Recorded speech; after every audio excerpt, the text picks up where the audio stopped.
Hello and welcome to my channel, Talisman Tarot. In this reading I want to ask the cards and Spirit directly through channeling about what stories you're gonna tell your future grandchildren about your life. What memories are you gonna share with your future grandchildren about your life? And I have 7 groups here that you can choose from. This will be group number 1, this will be group number 2, this will be group number 3, this will be group number 4, this will be group number 5, this will be group number 6, and this will be group number 7. And so I will ask you to use your intuition and choose the group that speaks to you the most, the group that catches your eye, and that group will be your group. And if you need any more time to choose, you can always just pause the video. But if you don't need any more time, then I'll just move on to the reading. Hello, group number 1. You chose the Hermetic Tarot deck, and I will start with some channeling and then I will shuffle the cards for you. Group number 1. So the people who will choose group number 1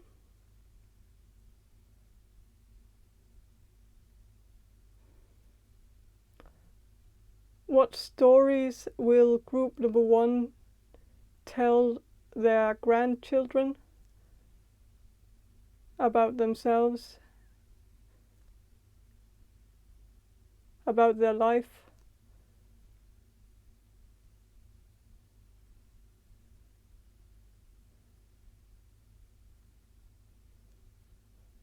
I feel like you will share a lot of memories from the beach, memories from the beach. I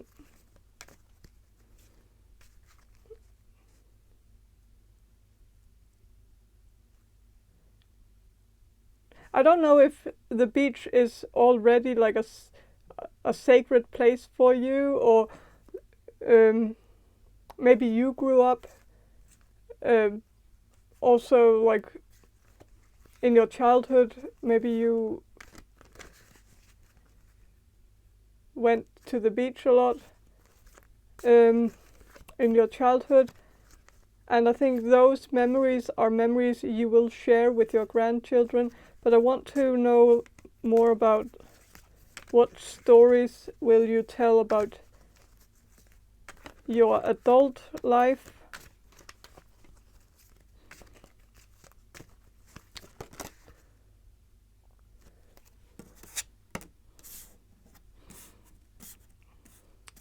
Queen of Swords and 10 of Wands.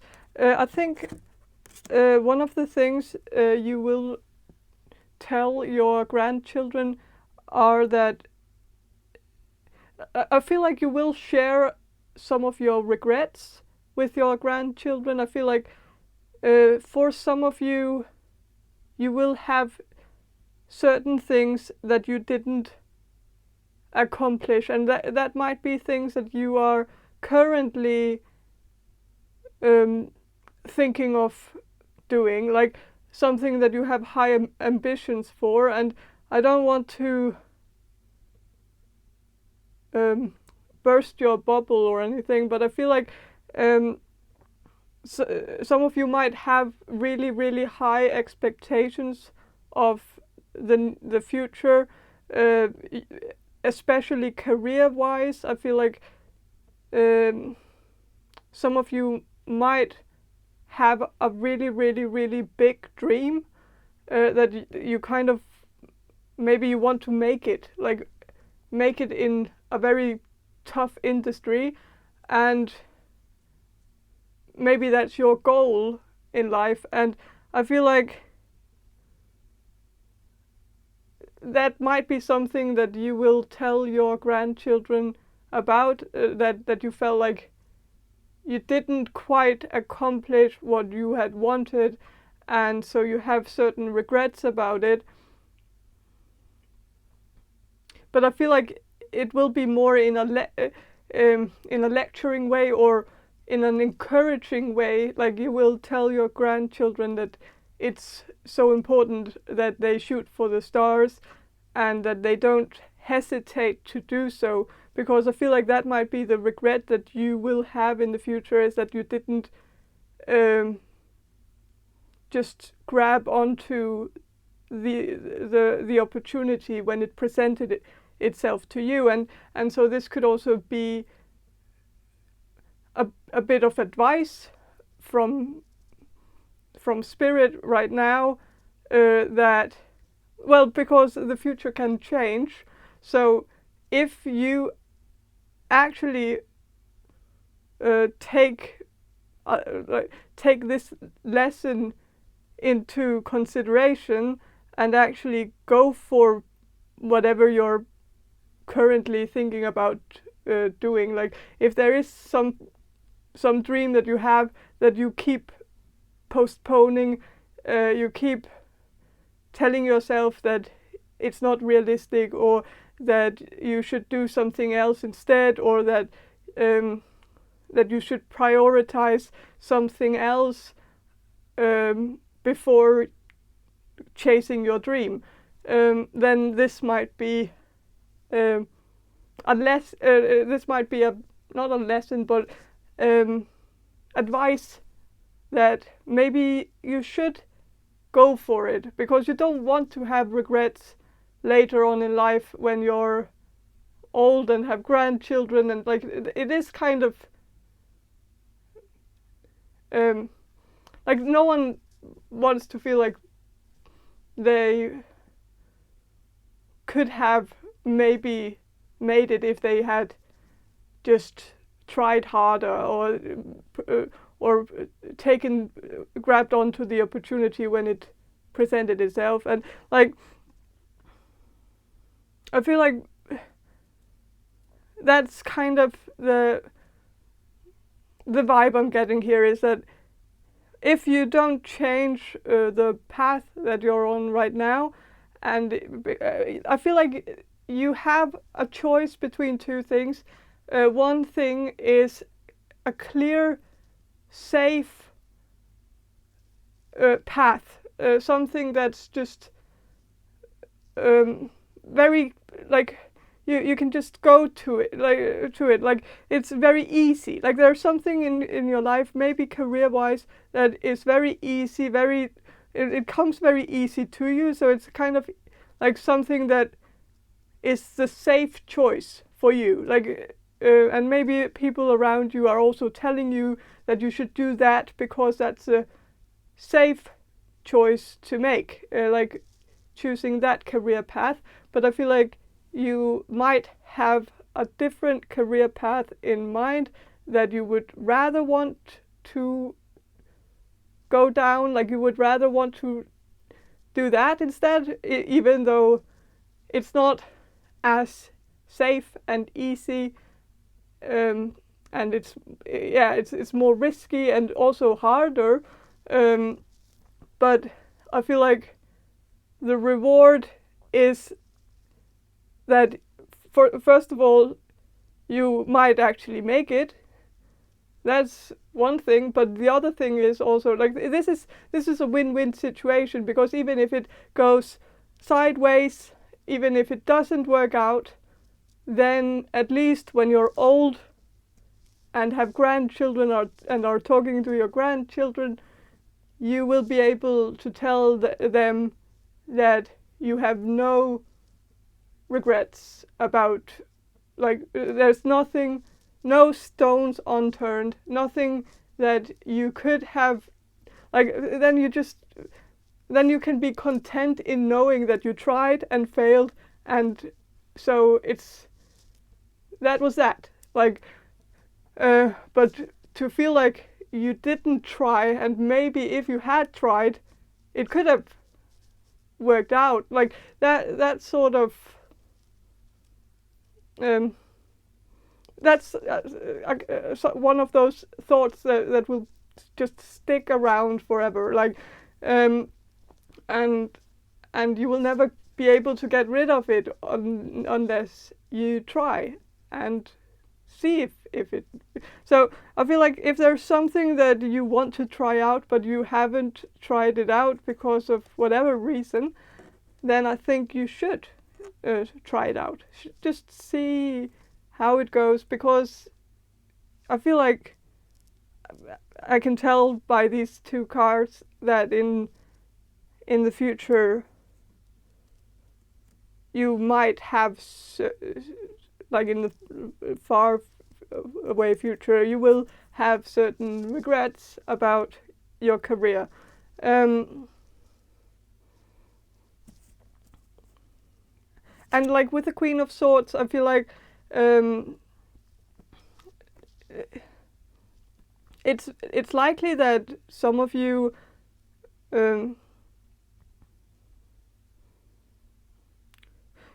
could have a dream of doing something in terms of like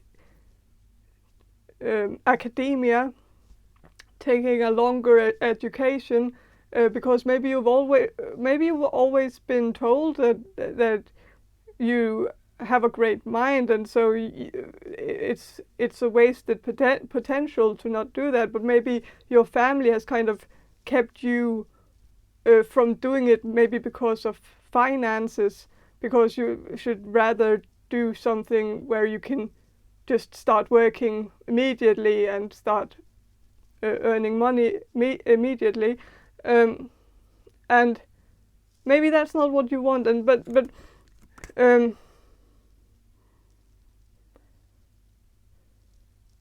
but I feel like what you will tell your grandchildren, what stories you'll tell, is the stories about how you had great potential, but maybe something got in the way and you felt like you never actually got to live out your fullest potential. Even though I don't like, this is not like a bad omen or anything. I don't feel like things are just going to go sideways or something like that. I don't feel that. I just feel like you have very high ambitions, and that's also good. But I feel like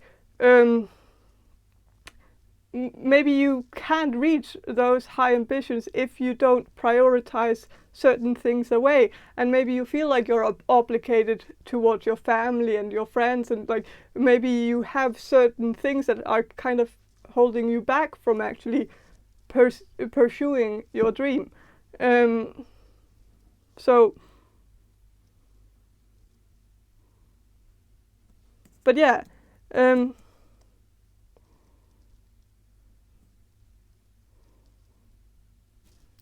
I'll shuffle some more. So what's group number one going to tell their grandchildren? What stories? Two of Swords. I feel like many of the stories, like it seems as if there is a pattern here, is that like I feel like many of the stories that you will tell your grandchildren will be about choices, and like how hard it was for you to make choices. And maybe you are the type of person who has a really hard time making a decision, and maybe you're a Pisces, but like you might have a hard time choosing between two things, like and so maybe it's not actually because like you have that safe, like I feel like career-wise you have the safe path and the risky path, and it's not like you are being I don't feel like it's necessarily that you're being thrown towards the safe path by people pushing you and forcing you to do that. It's also, I feel like it's also yourself, like you have maybe you have some ambivalence towards it, like because you feel like the safe path is also very, very comfortable, and it kind of makes you happy and content, and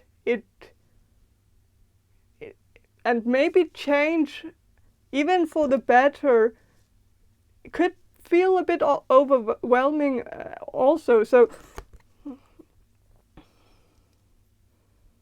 I feel like, but I feel like you're going to tell your children stories about how you had a hard time deciding, and that could be about your career, but it could also have something to do with love. Like maybe you will get in a situation in the future, or maybe you have already been in a situation like that already, but maybe a situation you've been in a situation where you had to choose between two people, and maybe you didn't really know if you made the right choice. And that's also, and maybe if it hasn't happened yet, it's something that's going to happen in the future. So but I feel like that's something that you will tell. Well, it might be a bit off to tell your grandchildren about that, but well, not necessarily. Like, why would well, maybe it's not gonna damage them to know that their grandfather or grandmother wasn't the other person's first choice, but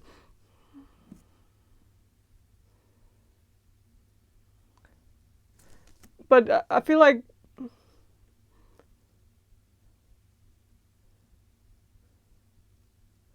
but this is also like this card here, it says peace restored. So this is also I feel like there might also be some stories about peace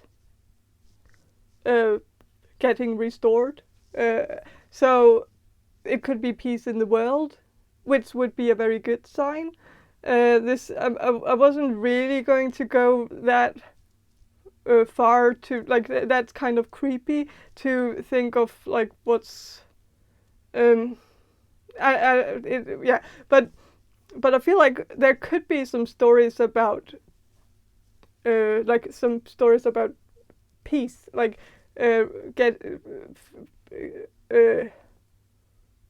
restoring peace from after a period of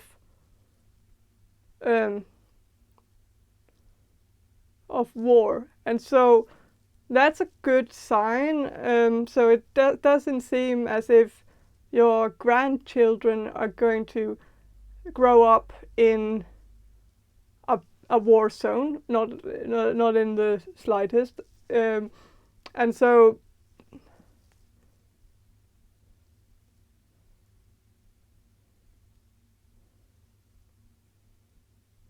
but of course like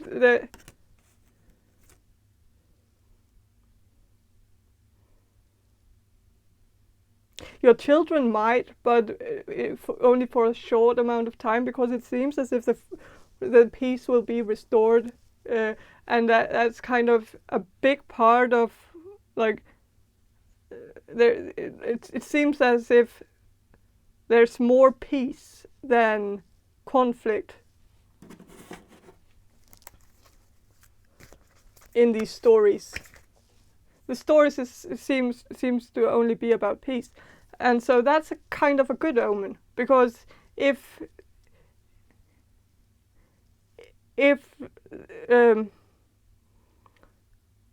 there would be a lot of war in the future, in the near future, like that, then there would be a lot of like stories. Then you would tell your grandchildren a lot of stories about that. But telling your grandchildren stories about peace does seem to be a good omen, that it's there are an abundance of those stories. Queen of Cups. So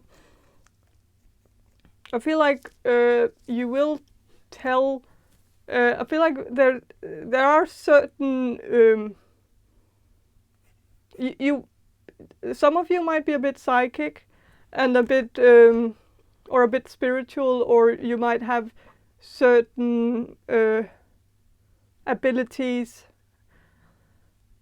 And I think you will tell your grandchildren some creepy stories about some things that you've experienced during your time as a psychic, or something like that. Like, or maybe not as a psychic, but like some creepy things that maybe you've already experienced those, and so those are the stories that you will keep telling, right? Telling your children, and you will tell your grandchildren about them too. But I feel like there will also be some other stories about not necessarily like creepy stories, like not like then you were like not like not really bad stories, like not haunted house or demon stories, but like stories about, well, possibly that you had a vision that, or that you had a dream that someone would die and then they did, or oh, sorry, I shouldn't have said that, but it's not. It doesn't seem to be anyone in your nearest family. I'm not just saying that to, but I feel like it's more like this. I was getting this feeling that it's not a traumatic story, which it would have been if that was the case. But like, I feel like there might be some stories where you had certain, or maybe that you prevented someone, like had a vision about someone dying and then they didn't because you were able to warn them beforehand or something like that. So it's more in that kind of, I feel like it's not like it's creepy stories, but it's not like depressing, traumatic stories. Like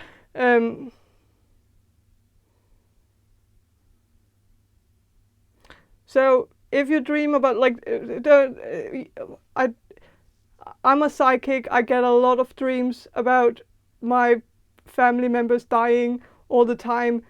They rarely do after those. Like, so it's a very common dream also between, also in the spiritual community. People in the spiritual community, they get them too, even though they, so so don't be worried if you get a dream like that. But if it seems as a warning, that like a direct warning, then you can just then you can warn the person if there's something to warn them from, like don't go into the woods or something like that.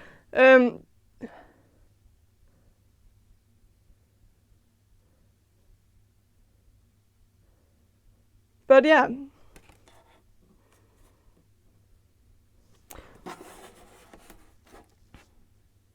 I'm gonna shuffle some more. I want some more positive stories. Like, what positive, good stories will you tell your grandchildren in the future?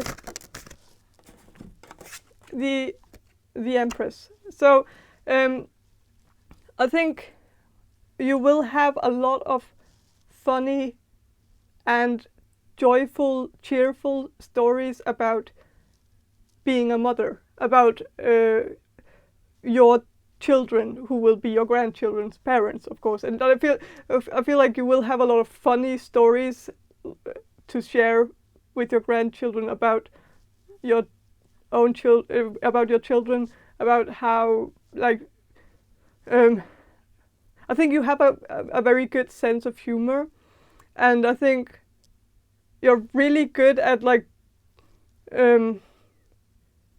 seeing something funny out of nothing, like seeing the fun side of something, like making a joke out of something that's completely ordinary. Or some of you might be really good at taking pictures, and I feel like you will take a lot of really good pictures of your children in their childhood, and a lot of funny pictures where they are like in costumes and like doing reenactments of scenes from movies or something like that. Like I think you'll be a very fun mom or dad. Sorry, but I feel like parenthood will suit you very well. Like and I think you will have a lot of funny stories to tell your grandchildren about your children's childhood, and how you and memories from vacations and going to amusement parks, but also just doing shenanigans at home, doing yeah.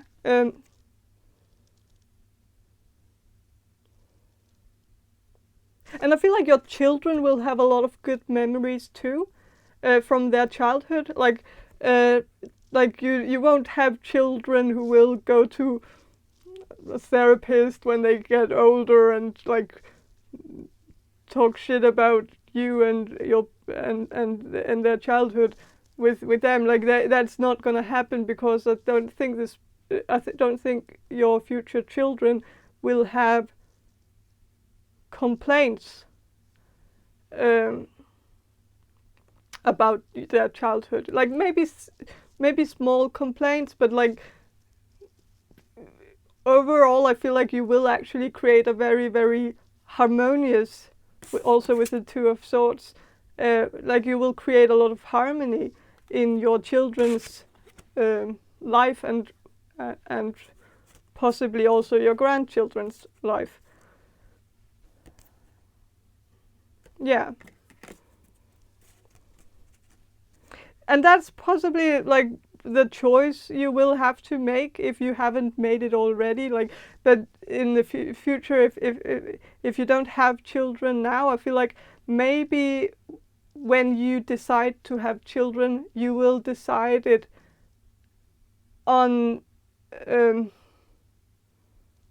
like you will on the extent of something else. Like something else will be down prioritized in order for you to have in order for you to be a mom and have children. And so maybe you will put your career on pause, and your dreams and high ambitions will maybe fade into the background, because you will realize that there's a more important role that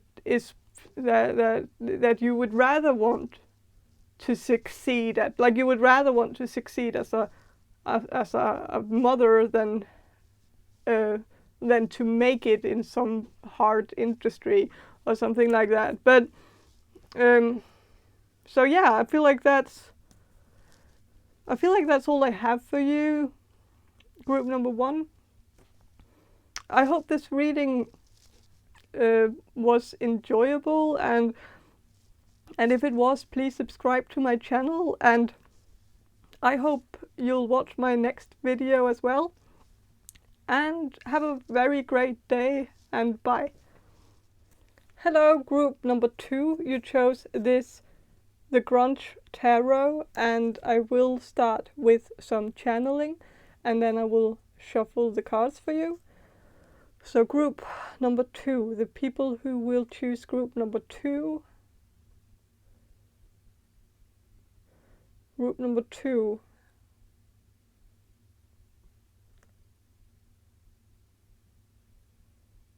What will group number 2's grandchildren what will group number 2 tell their grandchildren about group number 2's life?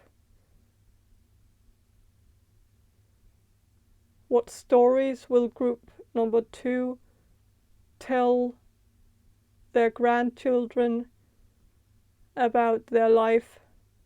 What memories will they share with their grandchildren in the future?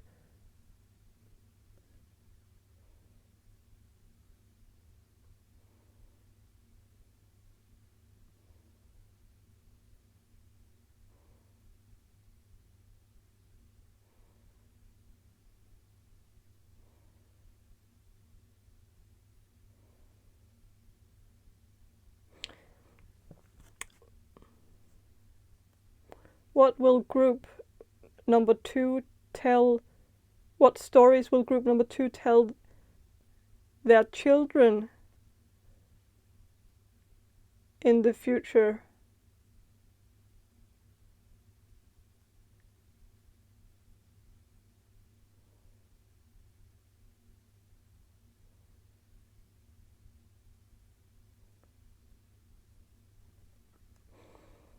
Okay, it's kind of, I feel like this is a hard question for whatever reason. Either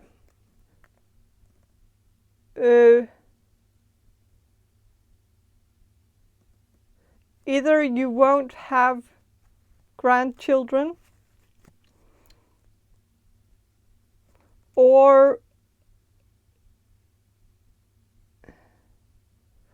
you're just not gonna tell them a lot of stories if you are actually gonna have grandchildren. So it's kind of either or, but maybe you're just gonna be the silent type who just doesn't want to talk about the past, and that's also fine. Like I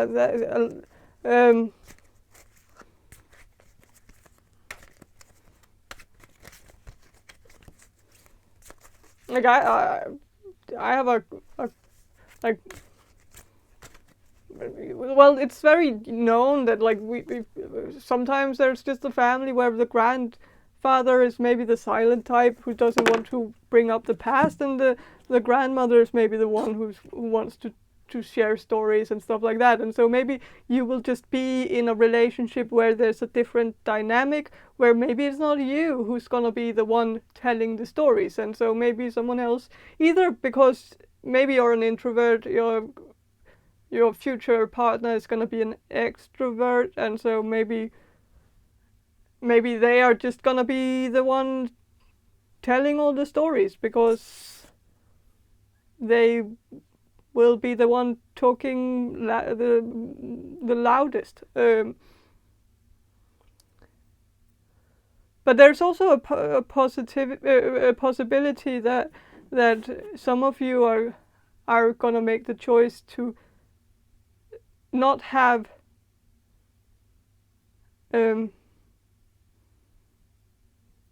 children of your own. But again, then we're like that would have come up as well, though, because like the tarot doesn't really discriminate between like real grandchildren or like so I feel like I'm gonna look at these cards. Okay, the world is here, and the card is rather graphic. So yeah, there is a child here being born.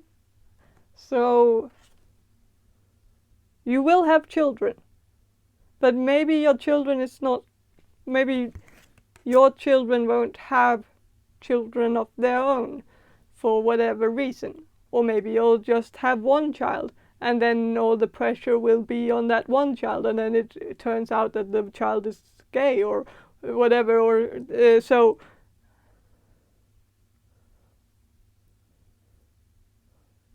or going to end up in a relationship with someone who already has children, and so they won't feel like they would want to have children of their own because there's already a lot of children in their custody or whatever. I don't know.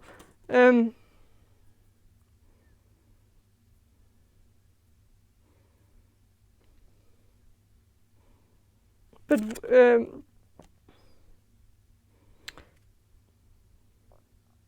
with the Ace of Wands,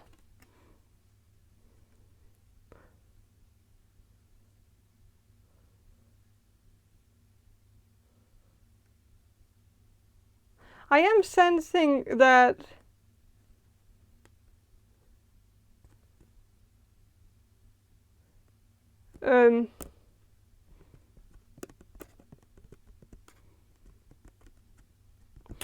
that maybe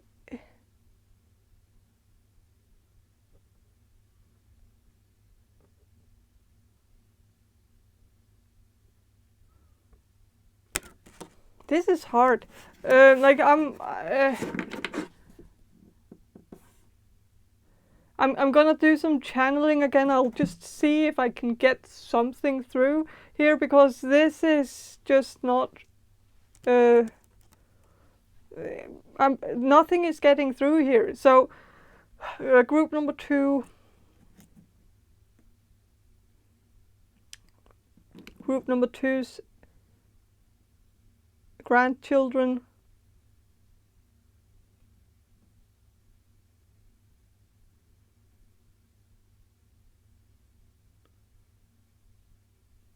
Group number 2's children.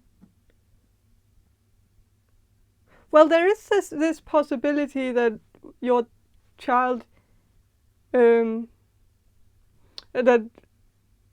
I know it's very specific, but it's for some of you, and of course you don't know because this is going to happen in the future. But you don't know if it will resonate. But I feel like for some of you, there's an issue here with homosexuality. Not that it's an issue, but it's an issue when it comes to having children. So I don't know if you are a homosexual, so maybe that will be the reason why you won't have your own child.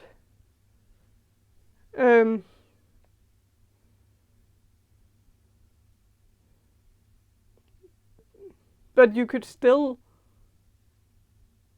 But still, with the world here, with the child, there's still. Why is this child here? Like, if nothing is coming, but okay. So you will have, you will have a child. I feel like you will have a child, but maybe that child will not have children of their own because of homosexuality or just biologically not possible, or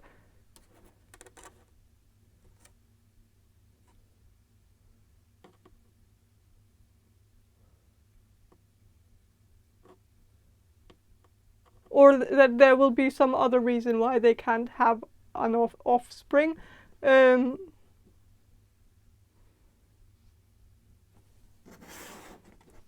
But okay, so like I'm gonna ask, I'm gonna shuffle the cards and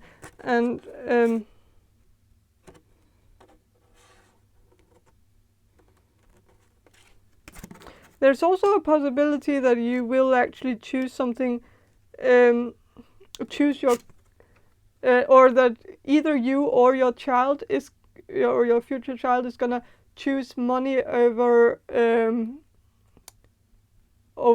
having children, like choosing the career, not money, but choosing to focus on their career, and so maybe having children doesn't fit into, like maybe maybe you will have a child who will have a higher purpose, something that will require that they don't have a family of their own, and so maybe they will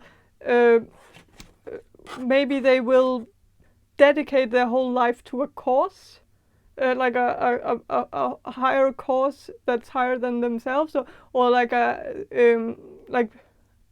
like working as like a doctor in the Doctors Without Borders, and doing that their whole life and feeling like they can't have a family because of their work, but they feel like their work is so important that they can't choose to have a family, because maybe they will feel like that will be selfish to choose that over saving a bunch of lives.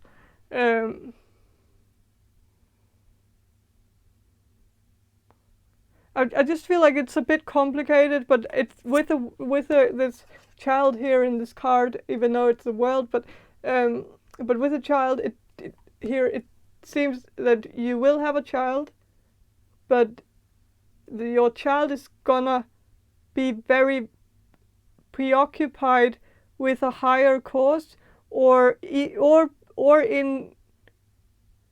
I actually feel like that's more.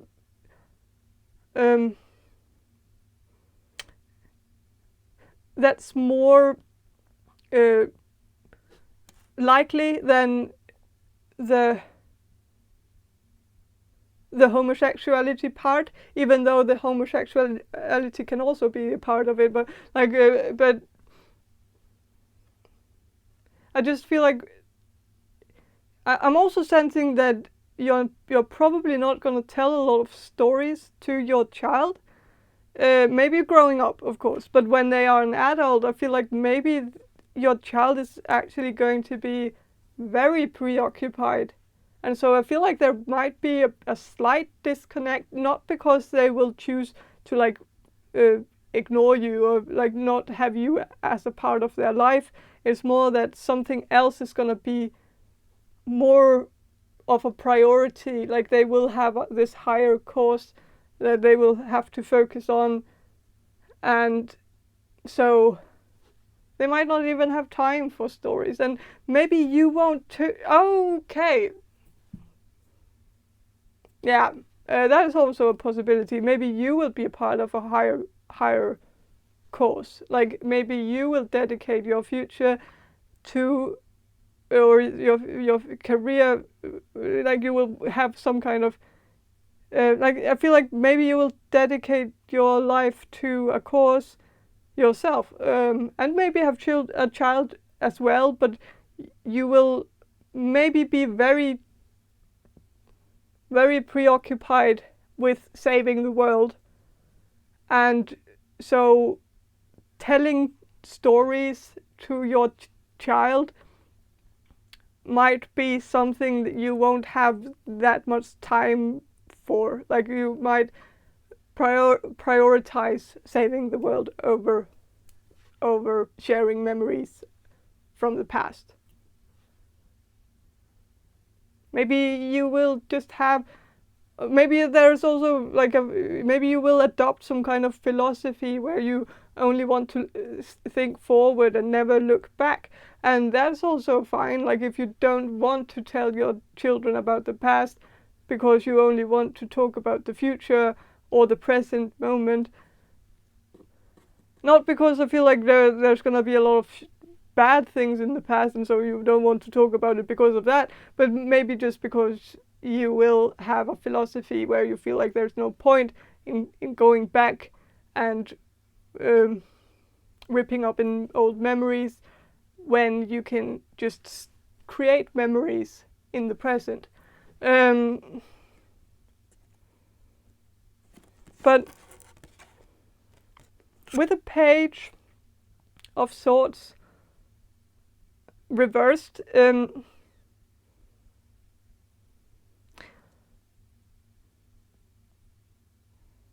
I feel like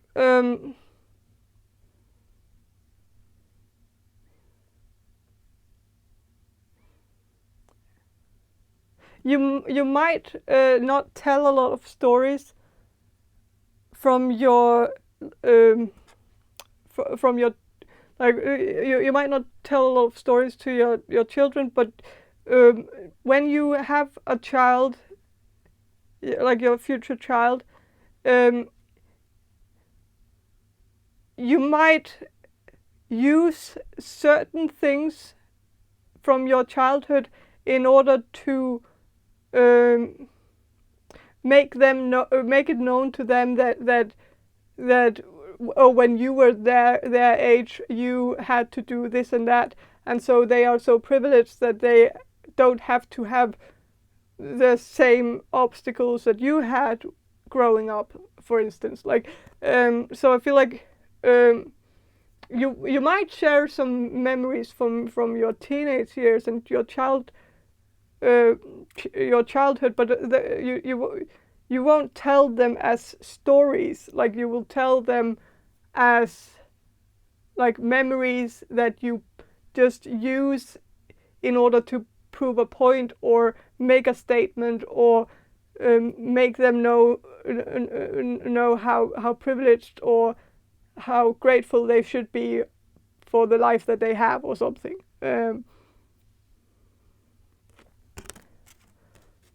Which I feel like might get a bit on your child's nerve, like your future child's nerves, but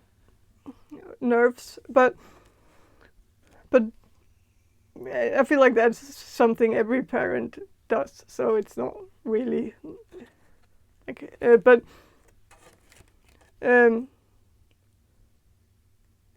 with the King of Pentacles, I feel like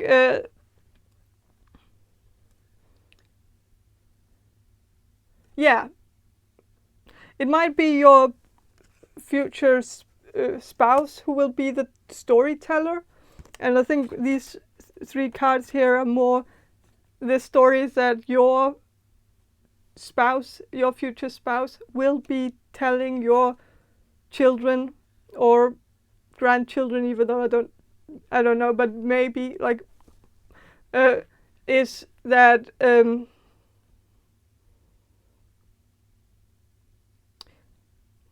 I feel like it's gonna be your spouse, and your future spouse might be an earth sign, but doesn't have to be. But it's gonna be someone who's like, you can see actually the two. There's the two ravens here, and from Norse mythology, the one is the mind, Hugin, or Munin is the memory. So the memory and the mind, or the conscious mind or whatever. But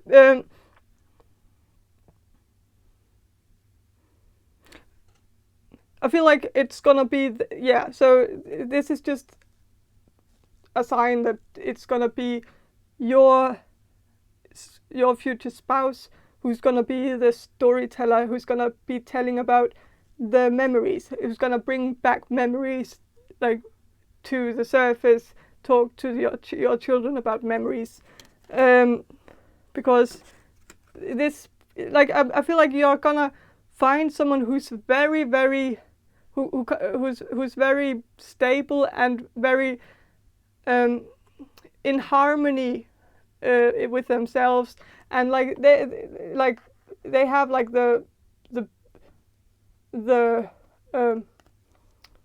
like the memory, crow or raven, is a raven, but the memory, like, and the conscious mind, I get, but like it's very tamed, like it's just chilling on this person's arm, and so it's like your future spouse is gonna be very comfortable telling stories about the past, while maybe you're gonna be more uncomfortable doing it for whatever reason. I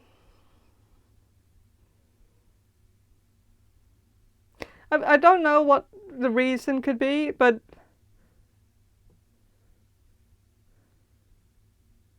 I don't think it's because your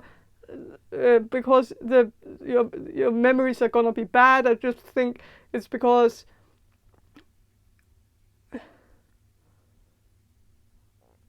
it's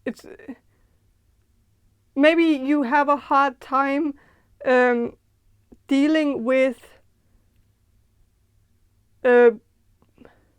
making mistakes or like failing at something, and so whenever you fail at something, you just want to erase that memory completely from your brain so that it never existed, and you would never tell your children or grandchildren about it, because if you tell them, then you're gonna be reminded about it, and it's like, so I feel like you might have a defense mechanism or something where you just erase the memory, and it's not necessarily because it's a traumatic memory or something. It's just that it could just be something as simple or as a mistake that you made that you regretted so badly that you just wanted it to be erased from your memory permanently because of the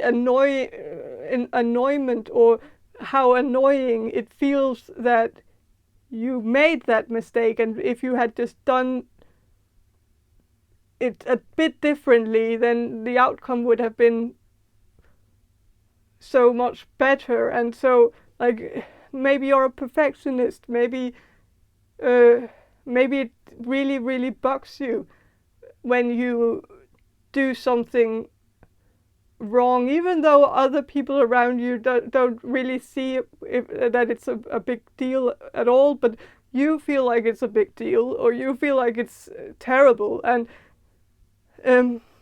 so I feel like that might be the hindrance here.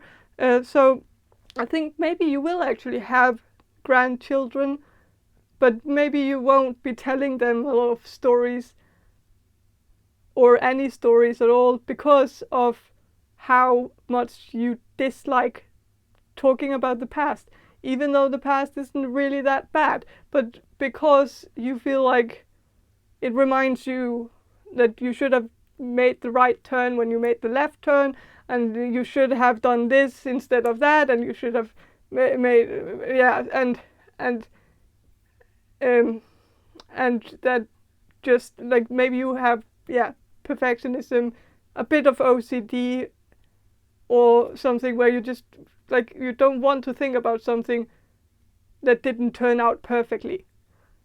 I don't know, but and so maybe you have like these cycles where you do something, like you start an education and everything is going swimmingly, everything is fine, but then you make one mistake at one exam or something, and you get a bad grade because you made like one stupid mistake, and that stupid mistake just haunted you so much after that, so you had to just drop out of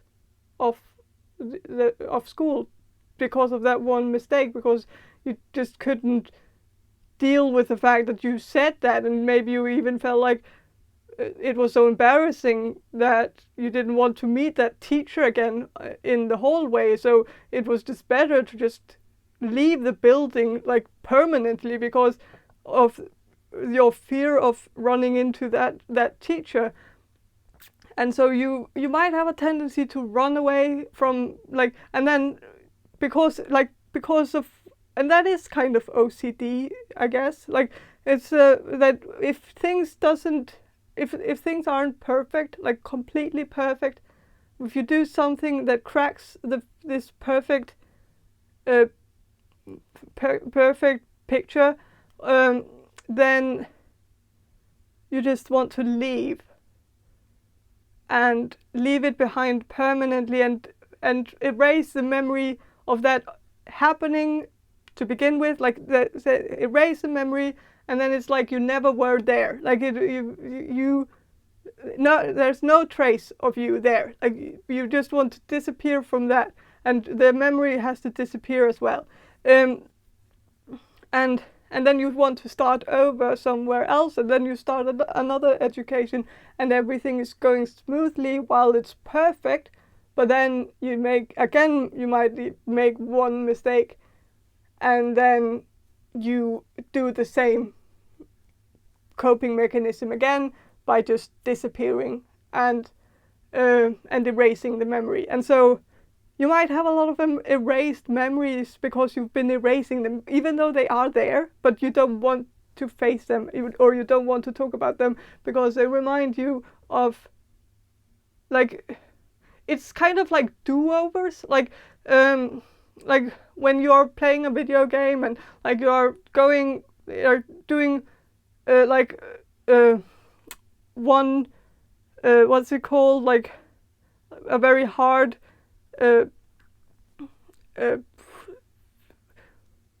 something, like you're doing, like there's an obstacle in the video game and like you're trying to figure it out, and then you die, and then you have to start over, then you die, and then you have to start over, and then you die, and then you have to start over, and then you die, and then you have to start over, and then you actually get it right the last time. And so you only want to remember that time, like that's the only thing that you put in the memory of the, like in the memory card of the video of the video game or whatever, or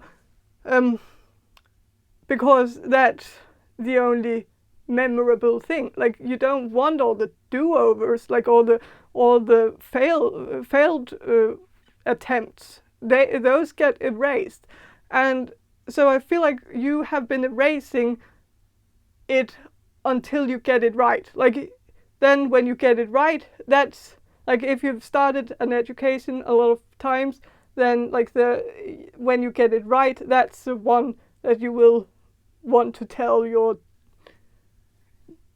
tell people, or like maybe not even then, like because maybe even if you actually end up like getting your diploma, there still might be like one haunting thing, that is a small mistake that will make you want to erase that memory too. Like, but so yeah, I feel like, but it's gonna be more your spouse who's gonna be the memory lane guy, or girl, or whatever, you know. But and with the Fool here, like I think, the Fool and the Stars and 8 of Cups. I feel like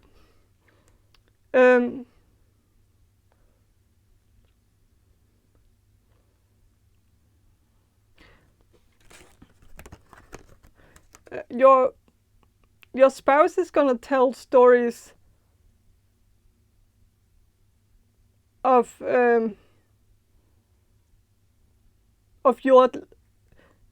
I feel like your future spouse is gonna tell stories about your life together, like as a couple before you had children.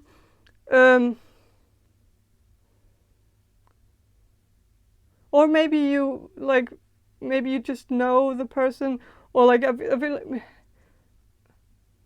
yeah, I feel like your future spouse is gonna know you before you have children together, which is the best thing. So that's a good thing.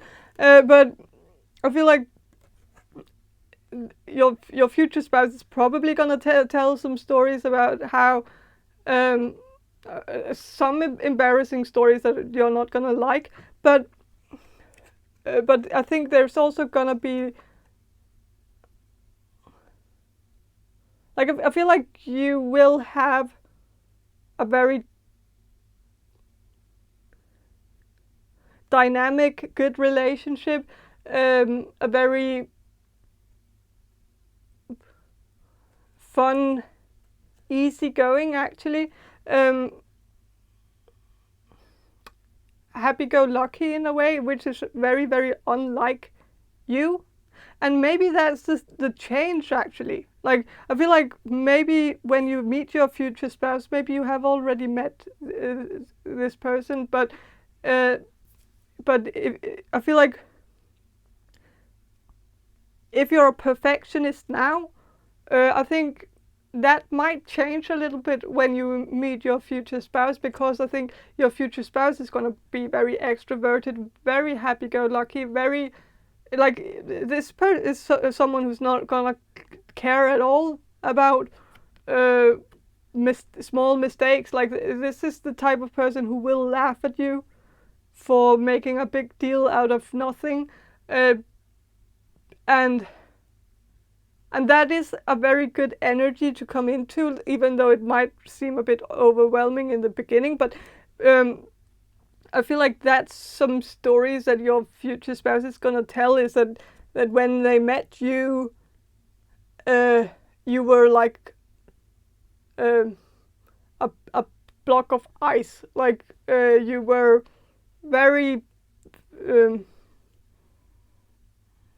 very stiff and very perfectionistic, and didn't do anything wrong, and never said the wrong thing. Always very calculated and very but then you met this person, and things just started to change a bit, and you started to loosen up a bit and be more carefree.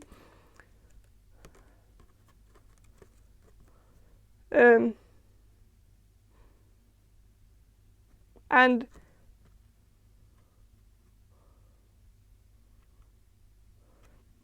of course, with the stars here, I feel like there is something where you will possibly in the future choose to do something like the higher cause thing, where you will be shooting for the stars, but in a very philanthropist kind of way. I feel like but saving the world is also shooting for the stars, like trying to figure out a solution to something, but I feel like it's kind of this it might happen after you find your future spouse, because I feel like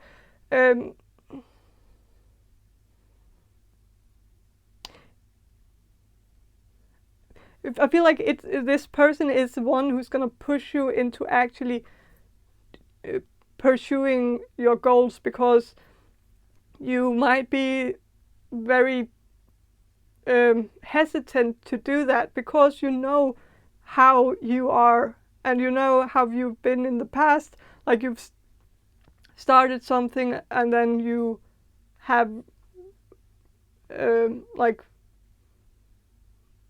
left as soon as it started going sideways, or like then maybe you don't have a very big or very long track record of actually finishing a project, because you start a project and then you make a small mistake or something goes sideways, or some unexpected thing happens, and then you're just like, then it's just enough to make you want to run away. And I feel like this person is gonna help you stick around and make you realize that everything doesn't have to be perfect, and things are rarely perfect. Like, and that perfection is kind of a lofty goal, and unattainable. So, but I feel like you will start taking more chances, when you get in this relationship. And that's some of the stories that your future spouse is going to tell your children or grandchildren, is that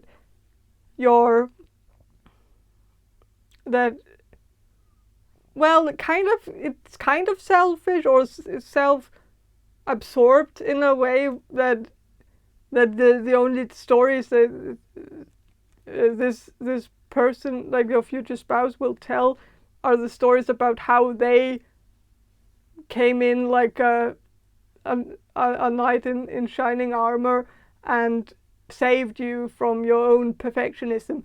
It's kind of meh, but maybe this person does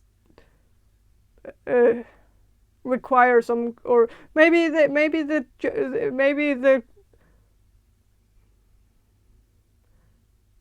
can own that. Like, maybe that's okay to give them that. Like, maybe they should take credit for it in some way, or maybe they should be praised for that. But I feel like still it's a bit self-absorbed. But I'm not gonna judge this person for just that, because I feel like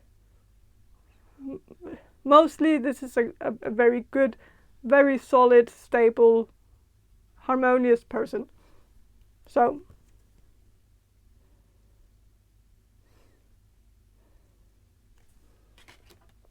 with the Eight of Cups, like, I feel like, yeah, there might be a story about how you left this relationship when it started going sideways, and then again, your future spouse is going to be the hero of the story, because I feel like you left him or her, but I feel like it's more of a him.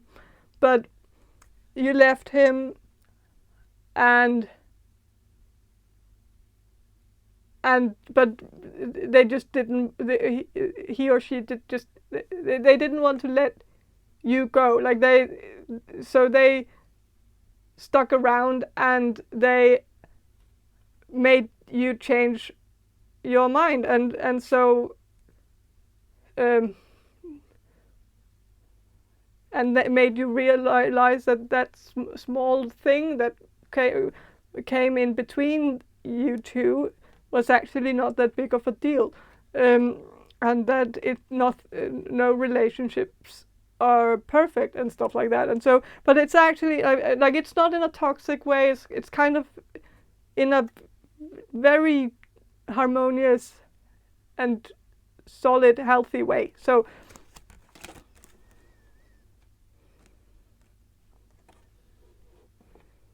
but yeah, I think yeah, so I feel like he will be telling this love story of you two to your grandchildren or your children, that you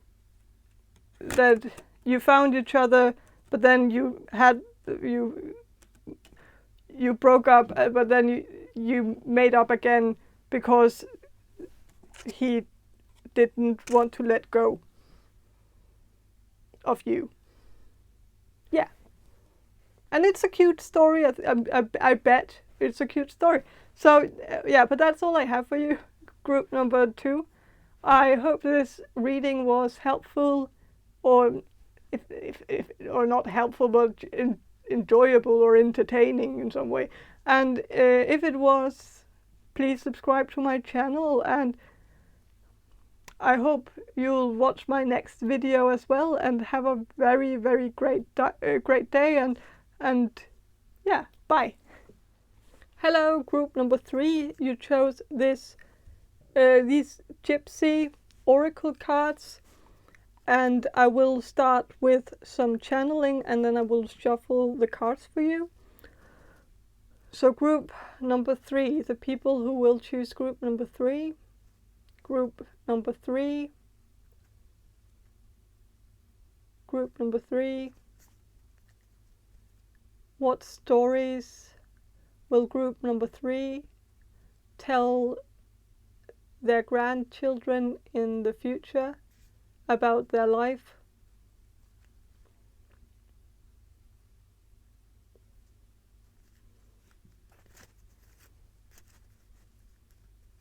feel like there's some stories about, like I feel like you will be telling stories about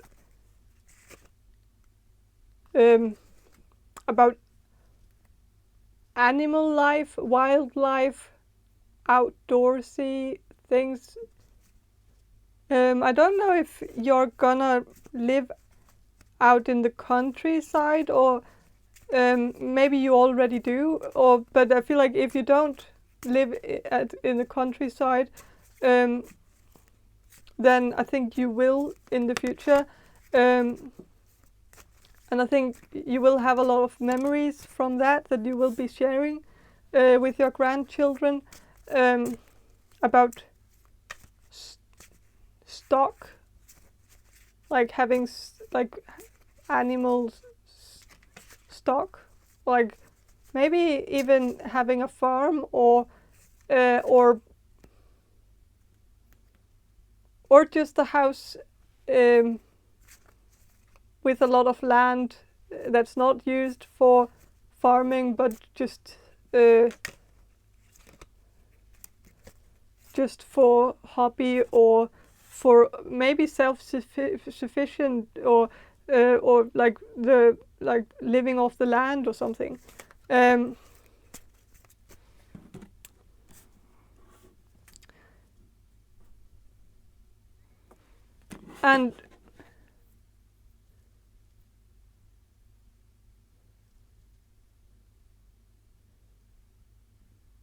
I feel like there's a lot of good memories that you will share with your grandchildren.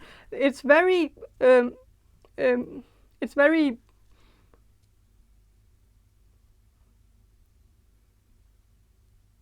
harmonious, very like outdoors in the sun, good memories of being outside in the sun, and also in the rain, but also in all kinds of weather, but like in a good way, like being in touch with nature, making like maybe you have like maybe you will have a lot of plants, like grow a lot of plants or something. Like I feel like it's just a very it's a very ideal life. I feel like it's very like also idle life, like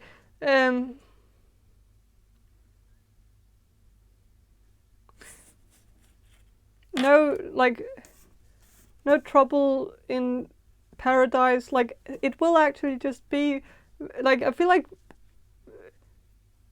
there's only very good, okay, not all good memories, but mostly good, I feel like. So here, like, there's a hope card. Like I feel like many of the stories you will tell your grandchildren are stories about hope, about remaining hope in hard times, but how hope actually won, and that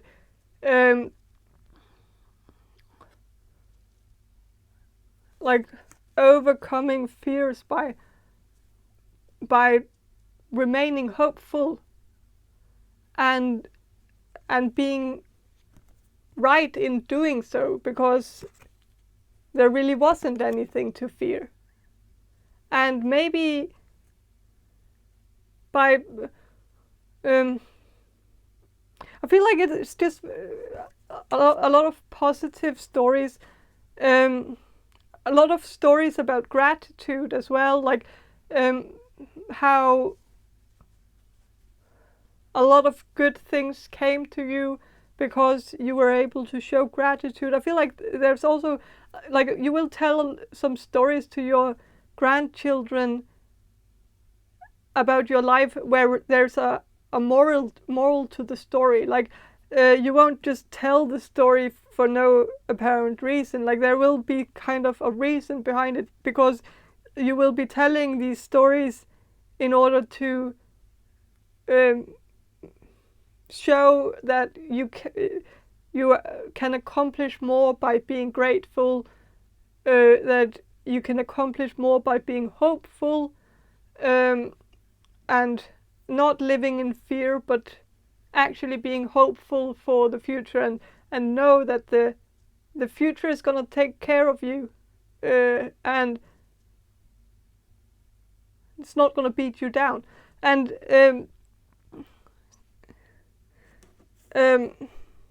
with a sweetheart card, I feel like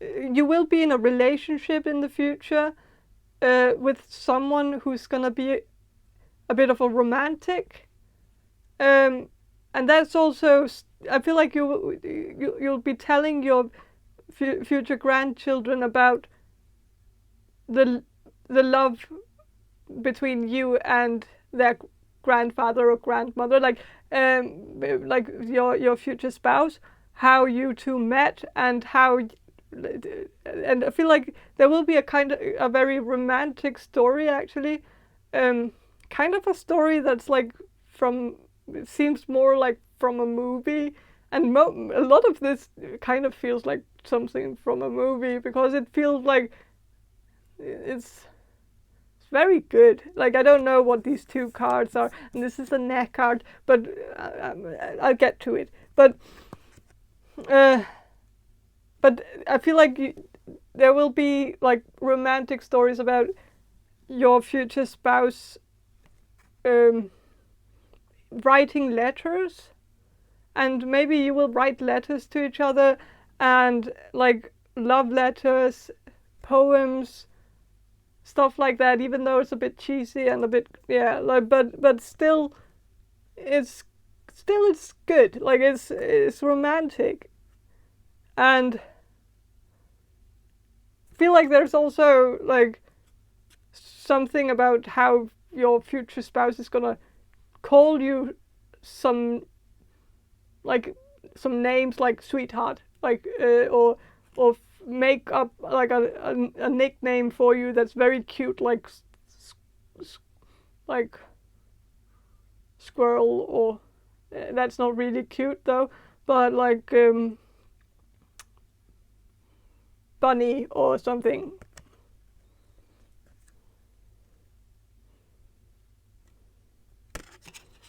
But with the despair card, I feel like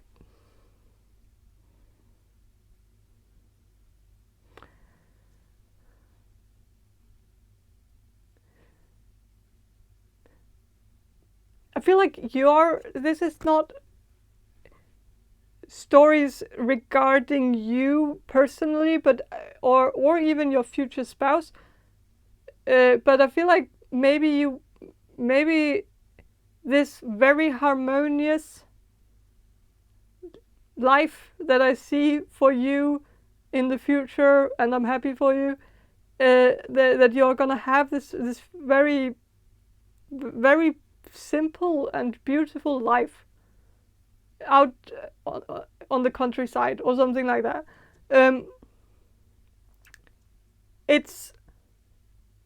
It might not have started that well, like, and that's possibly something you already, or it is probably something you already know. Of course, that maybe some of you didn't have the best childhood. Maybe you didn't have the best parents. Maybe you didn't have a very harmonious life. Maybe your parents weren't really that present in your life, or maybe just negligent.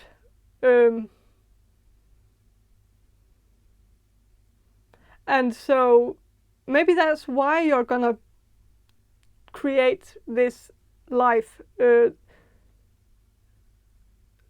because you want to have a simple life out on the countryside, where you can actually have time for your children and have time for conversations. This is the conversation card. Like, I feel like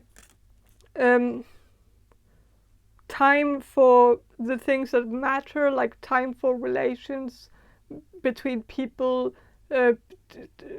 building up relationships, and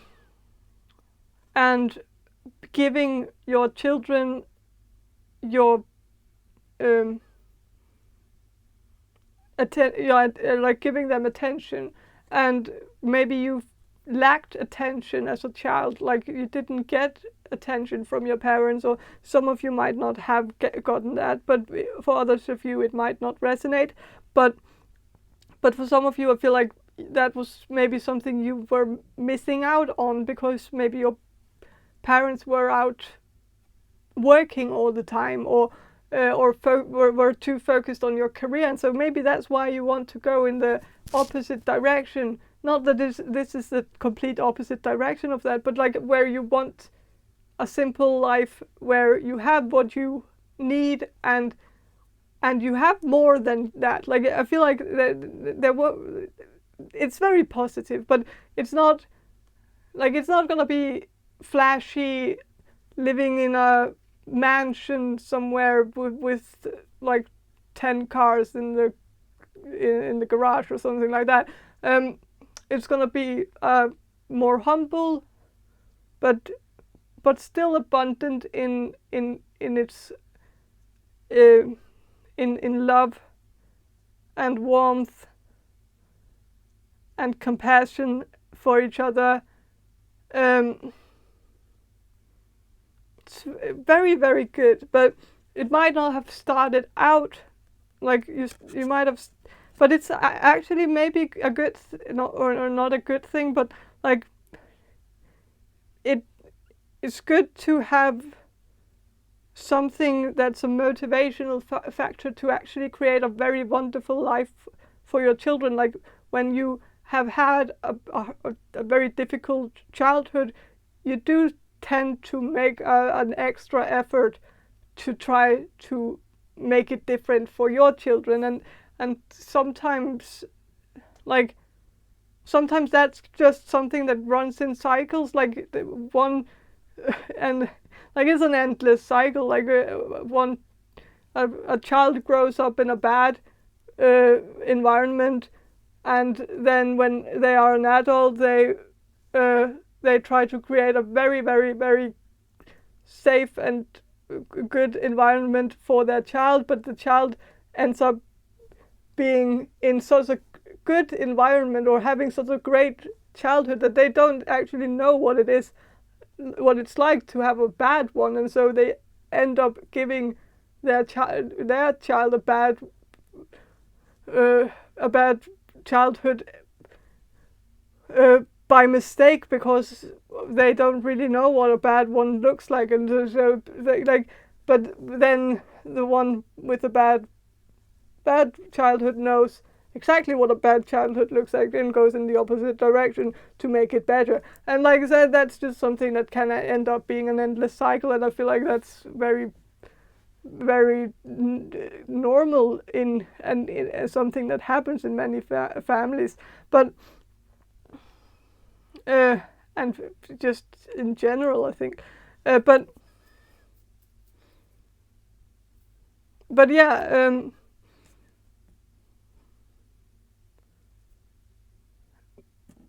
But with the conversation card, I feel like you will talk a lot with your children and your grandchildren. Like you will have a lot of conversations, and so you will talk about the past a lot, and it will be very positive, because I feel like the things that were bad, even though I think you will talk about them freely, like it's not something you're gonna keep away from your children and your grandchildren. Like you're not going to spare them from knowing about what happened in your childhood, which is a good thing, because then then maybe even though you'll create this great childhood for them, they might actually not end up giving their children a bad childhood, because they will know what a bad childhood looks like, because you will tell them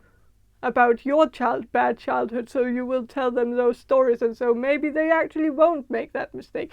But and so that's a good thing. But I think most of the things you're gonna tell, or that you're gonna talk to your grandchildren about, is the positive stories. Like, you're gonna share the good memories, and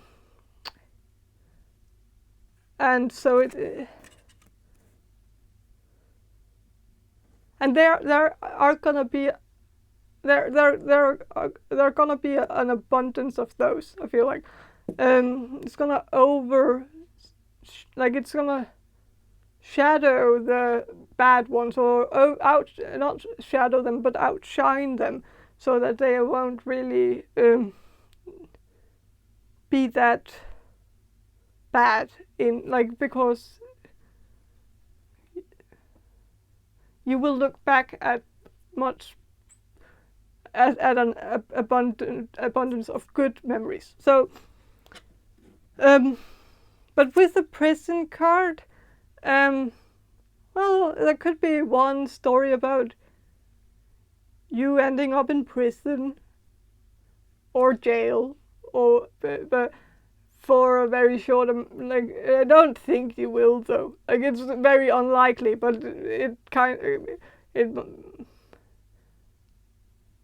might be over exaggerated with this card. But maybe I feel like most of these stories are gonna be this harmonious farm life where, we're in touch with nature, getting plants to grow and feeding the wildlife, for making sure that preventing wildlife from going extinct, and like also having animal stock and being very whatever, and it's going to be very harmonious, or like, and very in touch with nature and stuff like that.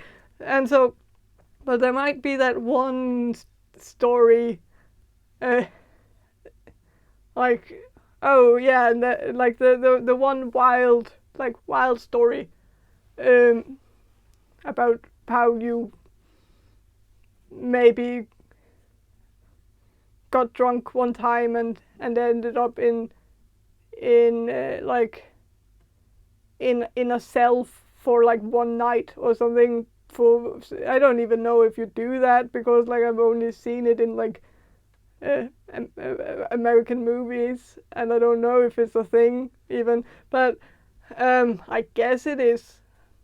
But I feel like it's not something serious. Like, it's just like, oh yeah, then that one time where you broke the law, and but I think it's gonna be a great story, though. But it's not gonna be that bad. It's just gonna be yeah.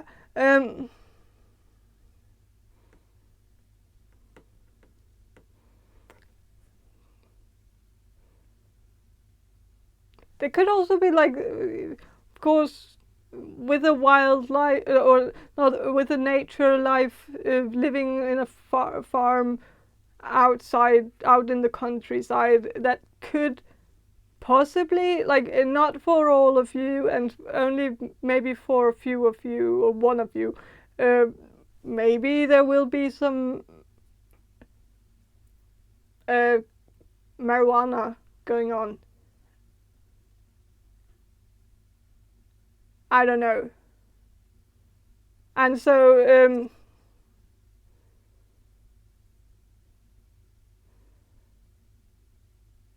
there could be something like that, and so maybe that's where you were, like, breaking the law by doing something that was technically illegal or whatever.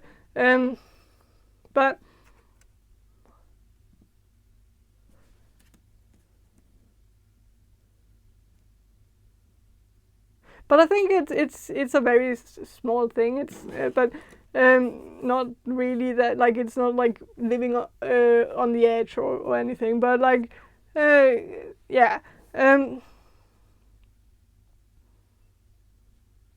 But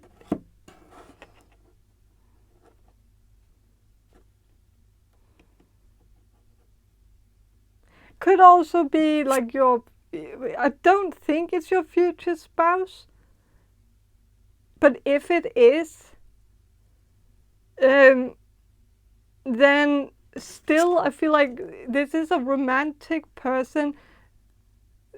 Of course, sociopaths can be romantic as well and very charming and all of that, and send love letters and poems and whatever from the prison cell or from jail and stuff. So that's a possibility too. But even if that's the case, like for one of you, it might have been a minor thing. That, like, I don't think this person murdered someone, or like I feel like maybe they sold some drugs one time and got caught and ended up in jail because of it. And it's really not that. I feel like it's not that big of a crime, even though of course it's a crime, and so. But if that's the case, I still feel like don't be too hard on this person just because of that one mistake. Because I feel like, yeah, of course, you don't want to send love letters to jail and be that one of those, like that. Yeah, but it's. I feel like it's. I'm not getting really toxic vibes here. Like I'm not feeling that it's actually that bad. So, but it's a story that you'll tell your grandchildren. So this person is not gonna be in prison forever, because if that was the case, then you wouldn't have to tell that to your grandchildren, because they would know, because grandfather is in jail or in prison. So yeah, so that wouldn't be a story you would have to, or that wouldn't be something you would have to tell them. So it feels like if you would have to tell them about, oh yeah, back then when, yeah, many years ago, your grandfather was in jail, but it for something that wasn't that bad, or maybe something that was a bit unfair or something like, and that's a story. Like you wouldn't, yeah. So.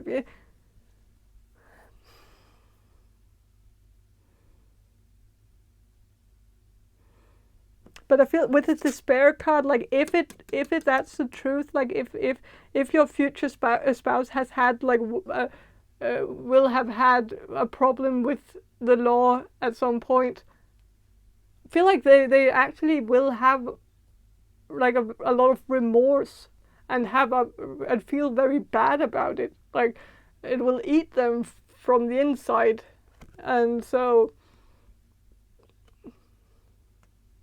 Not all criminals are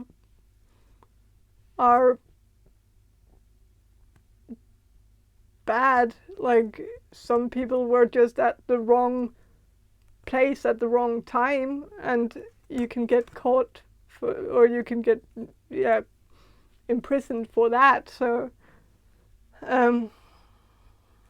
but mostly I feel like your future is going to be amazing, very, very, very positive, and you're going to tell a lot of very, very positive stories to your grandchildren, and there will be a lot of joyful stories to tell. So yeah, I feel like that's all I have for you, group number 3. I hope this reading was helpful or entertaining or enjoyable, and if it was, please subscribe to my channel, and yeah, please like watch my next video as well if you want to, and have a very great day, and bye.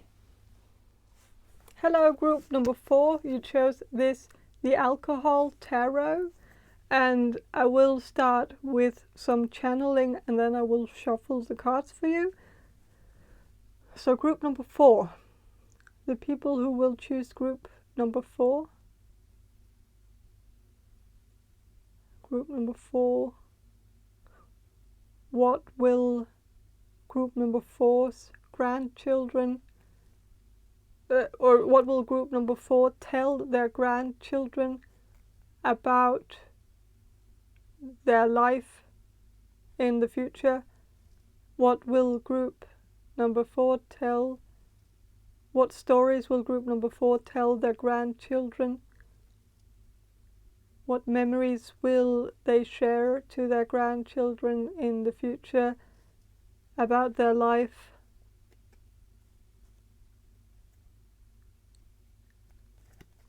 I feel like there's a lot of stories about fun times, and like I feel like a lot of stories about,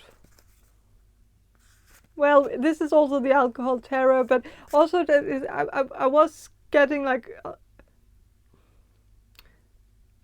a very like I got the word Saturday, but also a feeling of Saturday, like feeling of going out, having fun with friends. I feel like there's a lot of those stories that you will tell your grandchildren, like about, like this card was not supposed to be here, but it's just a one of those description cards about the deck. But I guess since it's here, I feel like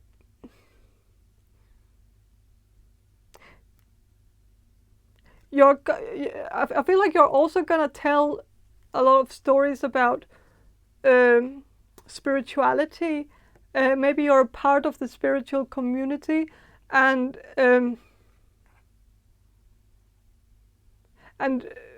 maybe you go to some gatherings and events and parties and festivals and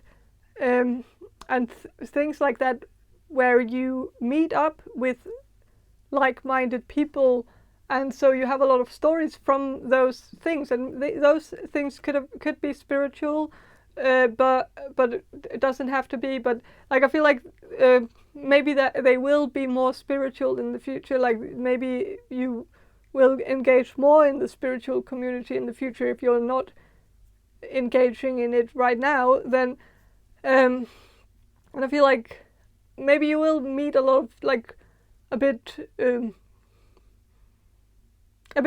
strange but funny and quirky kind of people, like in this community, or and I feel like that will make for a lot of stories, but it doesn't have to be in the spiritual community. I just feel like in your life path, like from you're gonna on your path in life, you're gonna meet a lot of very peculiar people in a fun, amusing way, like not like strange, unique, special people who thinks a bit differently, who makes a lot of jokes, but actually funny jokes, like funny people. And I feel like many of the stories that you're gonna tell your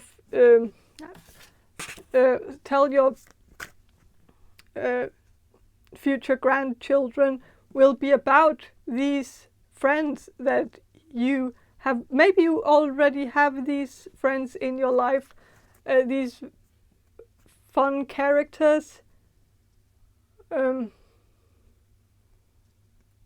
but if not, then I think you will meet them along the way, and yeah, there will be a lot of stories about you going out with them and these people saying a lot of or doing a lot of amusing things when you're going out, or I'm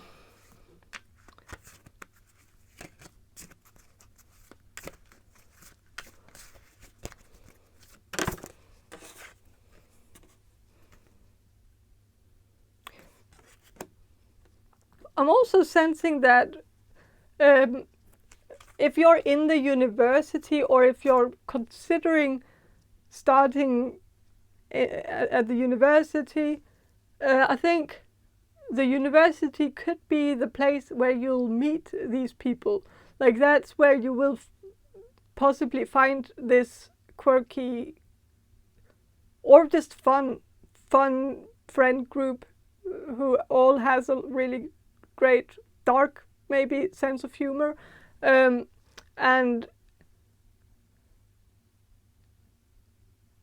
because this description here, like I don't know what it says because I haven't just skimmed through it, but I think like it's a lot of, like, there's a lot of references to the Bronze Age, ancient Egypt,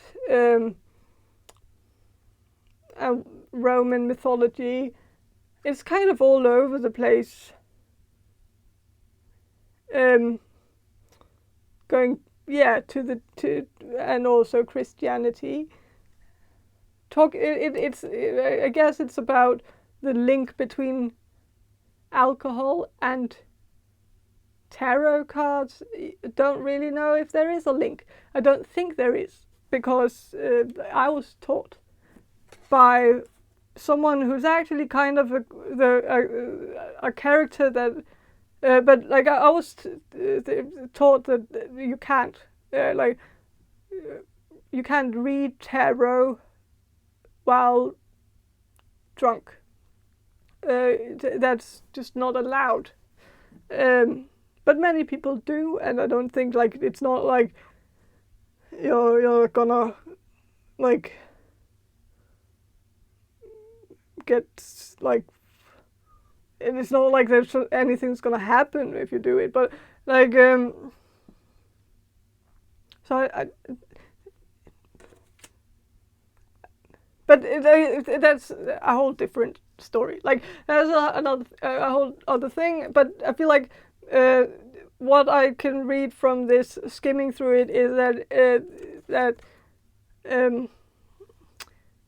that this is all over the place, in talking about a lot of different mythologies, a lot of different religions and ages, and mixing it all together, and that kind of makes me think of the university, where you unite in studying various things, and but it could also be that you'll meet this friend group while studying religious studies, or theology, or history, ancient history, archaeology, anthropology, philosophy, cultural history, religious history,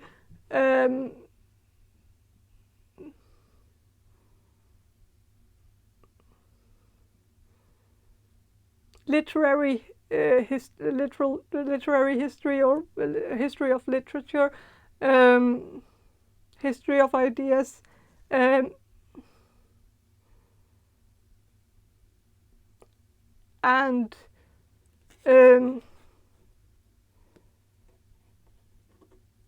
something like that. And so if you've chosen to study something like that, I feel like that's where most of the stories that you will tell your grandchildren, most of those stories will be created in the university while you're studying one of these topics, or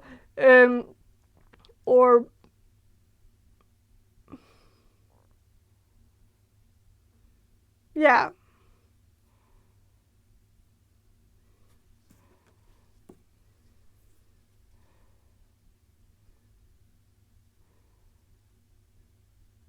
Or geography, also cognitive science, if you stretch it. Like, sorry, but I'm just giving more examples of whatever. But it doesn't really matter, because you know what it is, and I don't really have to guess it, but just because of I can. Like, what's the point in that? Like, but sorry, that was yeah.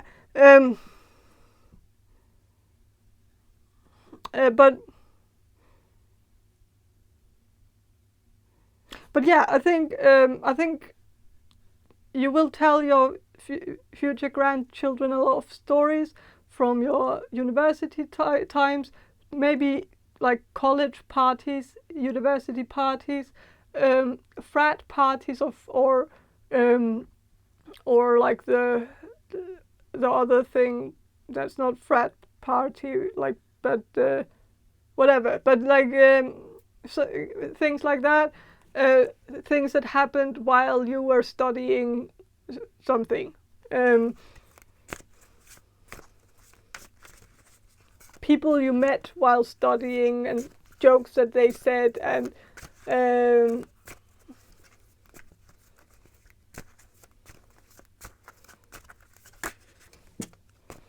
so 6 of Wands is 6 of Cups, and so I think you will be, when you get older and you talk to your grandchildren, I think you will talk about the past with a lot of nostalgia. A lot, like, you will. So that's a good thing, because that is a sign that your life is going to be quite amazing, and so you're going to look back at it and think like, oh, that was so fun. I wish I could go back in time and relive it again. And so that's what we all wish for, I guess. Like, and so with the High Priest, well, this is someone who's out partying, and so, like, I feel like, yeah, again, a lot of stories about going out partying, dancing, singing, having just like a blast.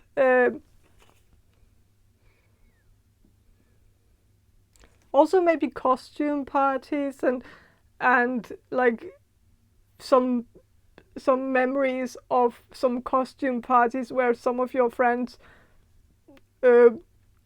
came in to the party in some like really far out there costume that was really weird, and like, how you all laughed and whatever, you know. Like, it's a bit cheesy, but like, I kind of wish it for myself too, like, because even though it's like, I feel like,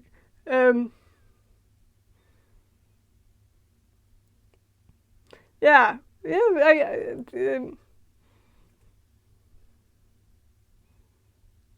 like, kind of had it, but like, it was very, very short, and yeah. So if you have the opportunity to have it from now on, or if you had it already, but maybe you don't have it now, but you actually got to have a great, like, youth, then, like, I think that's like, yeah, it's worth talking about with your grandchildren too. But also with the peace sign, I feel like there will be a lot of stories about peace. Like you will tell, and like like stories about how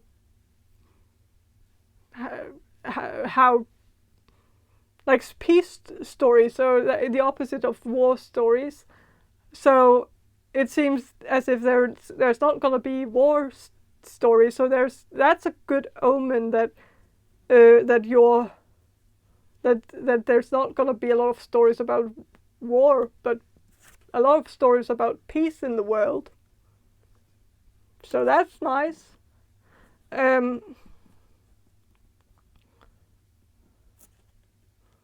But with this is the Hierophant, and so I think there could be something about religion, stories about religion, even though it doesn't really fit in. But again, maybe that's a link between alcohol and spirituality that this card is all about.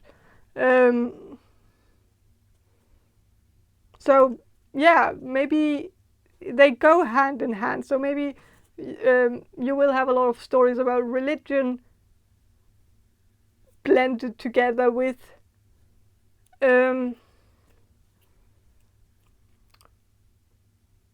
alcohol, like studying theology, but going out with your fellow theology students and go and drinking with them and having parties with them, and how that whole dynamic is a bit fun because it's two things that doesn't seem to fit together, but they fit together quite nicely. Or I don't know.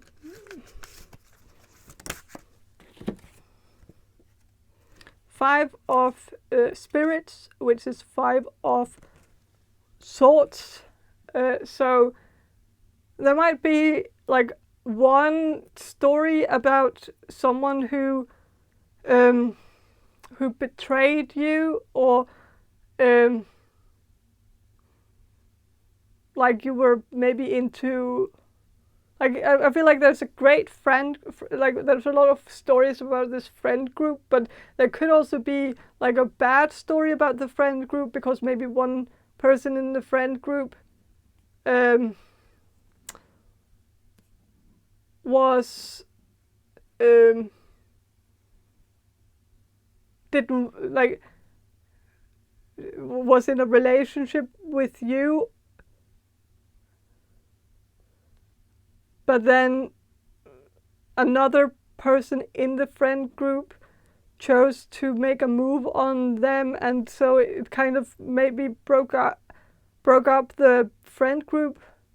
Like this could have already happened, I don't know, but I feel like maybe there was a great friend group in the past, but then it got broken up.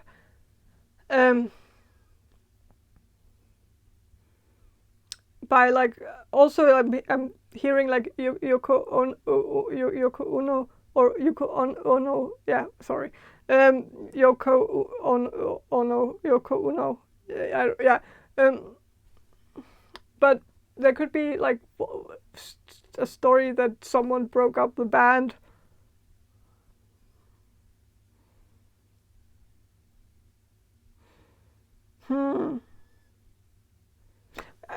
And if that doesn't ring any bells, then maybe that's gonna happen in the future, but it's not necessarily like, it's more that someone's gonna steal something from someone else, but it's something that someone else already threw away.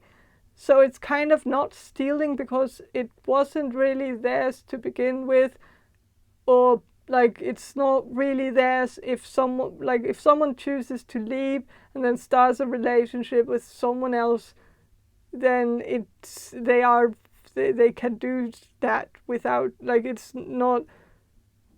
I feel like, yeah, it could be like a Ross and Rachel situation where one believed that they were on a break, and the other one believed that that they weren't, and so or whatever, and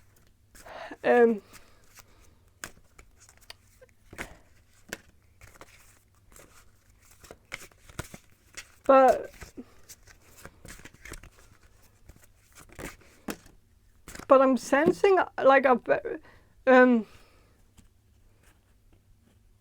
that most of the things that you're gonna tell your future grandchildren are gonna be very positive. Like, it's gonna be very fun memories, very nostalgic memories. But of course, like, one small thing that didn't really, but kind of this Five of Swords story, even though it probably isn't the greatest. Like, it's a negative story, but even though it's negative, I still feel like there's something fun about it still. Like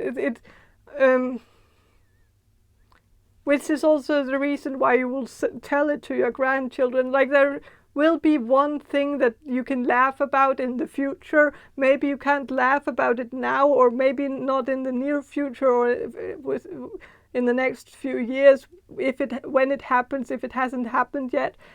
It might be hard to laugh at it then, but like when you get older and have grandchildren, you will be able to laugh at it, because there's like also a fun part of it. Like, there's a fun way of looking at it, I guess. With the Lovers, a lot of, I feel like the majority of the stories that you will tell your grandchildren will be about either love or friendships, like relationships or friendships, like relations to other people. Like, you probably won't tell a lot of stories about career or like, if you study something at the university, you might not tell a lot of stories about the topics that you were studying, or the exams, or the teachers, or something like that. But you will tell a lot of stories about your classmates, and hanging out with your classmates at bars or at parties, having good friends in the university, and like that's more what the stories are gonna be about. If, like, you won't be talking a lot about your job, or your jobs, or your career. Mostly only if you have, like, I think the only thing you will talk about in regards to your career in the future, when you talk to your grandchildren, is like, you will talk about your co-workers or clients or people that you were dealing with. Like, it's very people oriented. Like, I feel like the stories are a lot about people, like relationships to people, and not about like what you did at your job, like what was accomplished, or what was the end goal, and did you get the end goal at the end of the day, or did you win the case in the courthouse, or did you, like, if you're gonna be a lawyer, like, or something like that in the future, or if you're already in law school or whatever. Like, even though I think it's more of humaniora,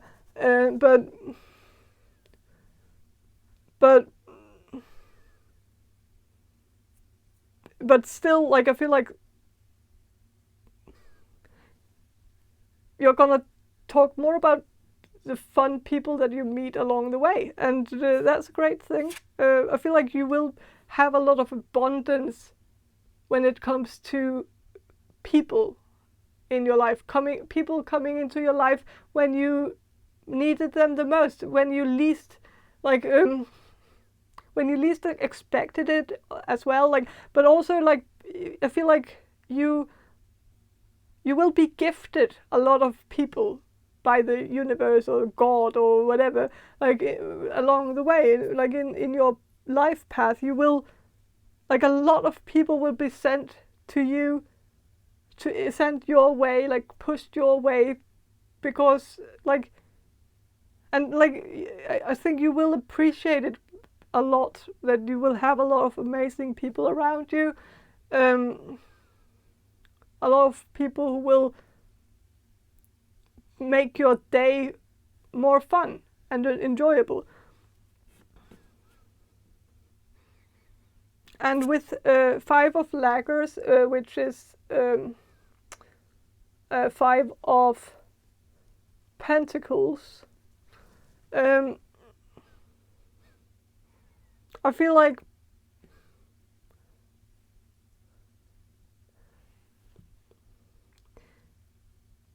well,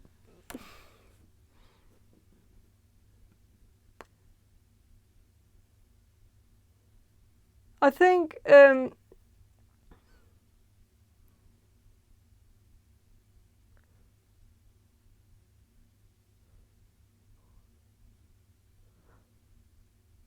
might be small regrets along the way, or feelings of not really appreciating what you had, even though I think you will. But I think when you tell these stories to your grandchildren, I think you will emphasize on the fact that you might have taken it a bit for granted when you had it, and that you realize how important it was only when you lost it. And I don't think you'll lose it, but of course, like for instance with the pandemic, like we've had friendships that were lost in the pandemic just because of the fact that we couldn't really make them blossom, and that happens. And so like there might that could be something that you will tell your grandchildren as like a lesson that they should cherish the friendships that they have, and cherish the good moments and the parties and the fun times, and not feeling like an outsider. I feel like in a weird way, I feel like you will look back at your life with this feeling of gratitude and nostalgia, and feeling that you were gifted a lot of people, and that you were abundant in relationships and friendships, but that you still somehow, when you were in it, when you were having all these, and you might not have had them all yet, you might still have a lot of experiences left, with a lot of great friendships in the future, that you haven't met, friends that you haven't met yet. But I feel like you might have a tendency to see yourself as an outsider, even when you're in when you're really inside the cycle, or the circle. I mean, inside the circle, like even when you're completely a part of the group, and no one in the group is in any doubt that you're a core member of the group, then like you might still feel like you're not really a member of the group, that you're a bit of an outsider, that you can actually be replaced by someone else if someone more exciting came along the way. And I feel like that's probably one of the things that you're gonna regret in the future. When and one of the lessons that you're gonna teach your grandchildren is that you're gonna teach them that sometimes it's all in our head. Like sometimes we think we're the outsider and we're replaceable, but maybe it's our insecurities playing tricks on us, and that we shouldn't waste a lot of time worrying about whether we're in the it crew or if we're actually an outsider.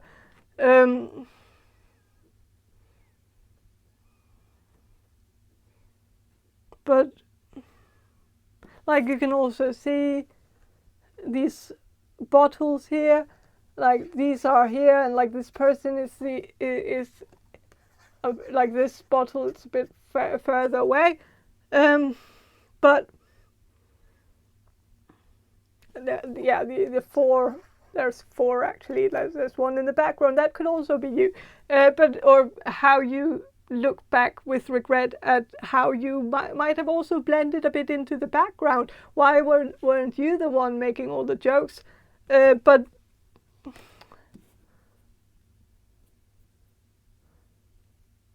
and telling that, and maybe you will tell your grandchildren that they shouldn't blend into the background, that they shouldn't let their insecurities run a number on them and make them feel like they can't show the world their great personality. So yeah, but I think that's all I have for you, group number 4. I hope this reading was helpful or enjoyable or entertaining, or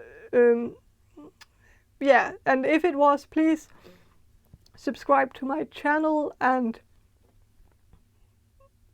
I hope you'll watch my next video as well, and have a very great day, and bye. Hello, group number 5. You chose this Tarot of Mermaids tarot deck, and I will start with some channeling, and then I will shuffle the cards for you. So group number 5, the people who will choose group number 5, the people who will choose group number 5. What stories are group number 5 going to tell their grandchildren about their life in the future, about group number 5's life in the future? What stories, what memories are group number 5 going to share with their grandchildren in the future?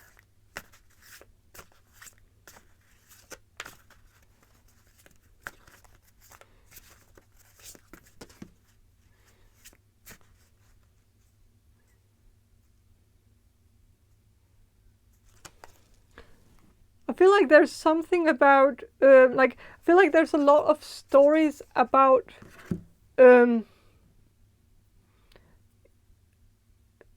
you, like I feel like you're not a very conventional person. I feel like you haven't been, like you've been a bit, maybe a bit odd in a good way as a child and as a teenager. Maybe you had an awkward phase as a teenager, which we all had. Like I had an emo phase. As I always say phase, as it always sounds like I say face. Like I didn't have an emo face. Like I think I have an emo face. Like probably my face is probably a bit emotional, but or I don't know. Like how do you have an emo? But I had an emo face. Yeah. Sorry, but you might have had that too. You might have had, or you had an awkward phase. Those two words like they sound exactly the same to me. I don't know how to make them different from each other. But maybe there's also like maybe you're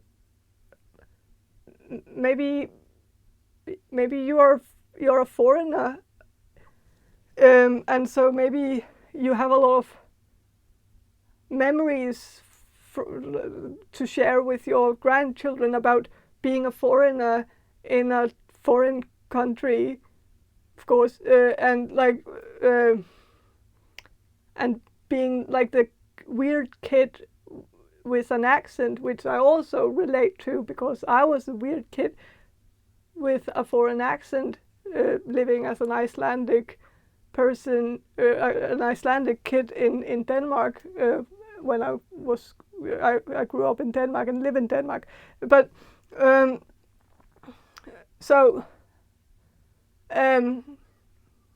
I guess I just feel like the stories, the memories you're gonna share with your future grandchildren are going to be stories about you being the odd man out, and the quirky kid, the weird kid, the one that might have been picked on a bit in school because of your foreign accent, or because you were just a bit awkward, or a bit different, or dressed a bit differently, or had different hobbies than others, were into maybe video games or Dungeons and Dragons or comic books or something, and maybe something that wasn't something anyone else knew anything about, like maybe also manga or anime or something like that. And like you already know that because it's probably something that has already happened. So it's like, but I feel like that's something you're gonna share with your future grandchildren. Is your childhood and your teenage years, your awkward teenage years, and being a bit of an outsider, a bit alternative, a bit different from the others. But I also feel like it might be because your grandchildren might actually be the same way, and so maybe you're gonna share those stories with your grandchildren, your future grandchildren, to comfort them and make them feel like, well, they're not the only ones who feels that way or felt that way.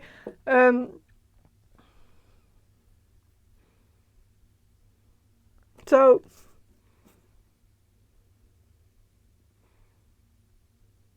but I'm also sensing that like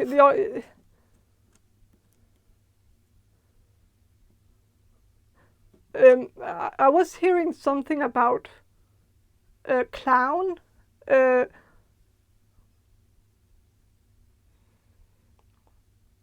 Either like, I don't know, I don't think you're gonna work as a clown in the future. Maybe, but you can be like there's, at least in Denmark, you can be like a hospital clown. That's a profession. You have so that you can work as a hospital clown. I think it's kind of an international thing. I don't think it's just local for. I think it's also in Norway and Sweden too, and so it must be. But maybe you are gonna choose some different career path that's a bit odd to some people, but it's not odd at all. It's very, very like. I would want to work as a hospital clown if I thought I would be any good at it, but I don't think I would be. So, but like, my mom, like, she has been like talking about how she would actually maybe like consider it, because like my mom is a kindergarten teacher and has been that her whole life, but feels like now she wants a change, and I feel like when she said that, I felt like she would be perfect in that profession, because like she's a natural at that sort of thing, and like some people are just naturals at that. Like some people just have the ability to make people laugh and make children laugh and make like everybody around them feel happy, and like some people just have that charm or energy or like that. And if you have it, which I think actually many of you do have that have that it factor, or I don't know what's the word for it, but I feel like some of you might actually be naturals at a profession like that, or but not that I'm gonna but I feel like I think you're gonna share some stories with or share some memories with your future grandchildren about how you chose, at some point in your life, chose a bit of an alternative profession that you really enjoyed, and that could be something like working as a hospital clown for a few years, or for a long time, but also something completely different, like working in a circus, or working in entertainment, or working as a comedian, or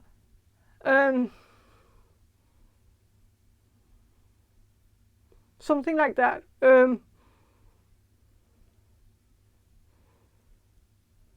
But I feel like you're gonna choose something, if you haven't already. I feel like you're gonna choose something in the future for work, a profession that's gonna be considered a bit odd to some people, but actually really fun, and you're gonna be a natural at it. And so I feel like you're gonna tell that story to your grandchildren with pride. I feel like it's not something you're gonna be ashamed of. It's something you're gonna tell with a lot of joy. Like it's gonna be a joyful story to tell.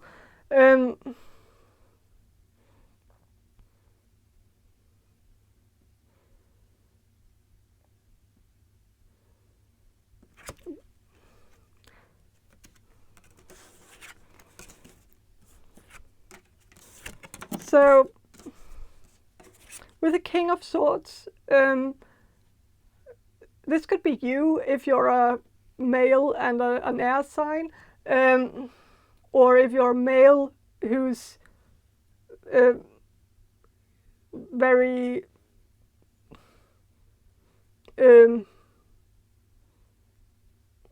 if you're a male who's studying something at the moment, or but if you're a female, this card could indicate that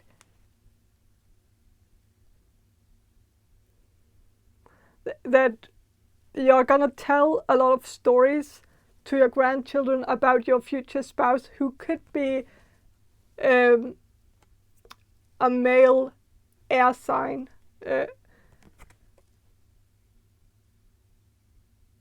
But it doesn't have to be an air sign, like a Gemini, Libra, Aquarius. It could be, but it could also just be someone who is a male who is very educated, or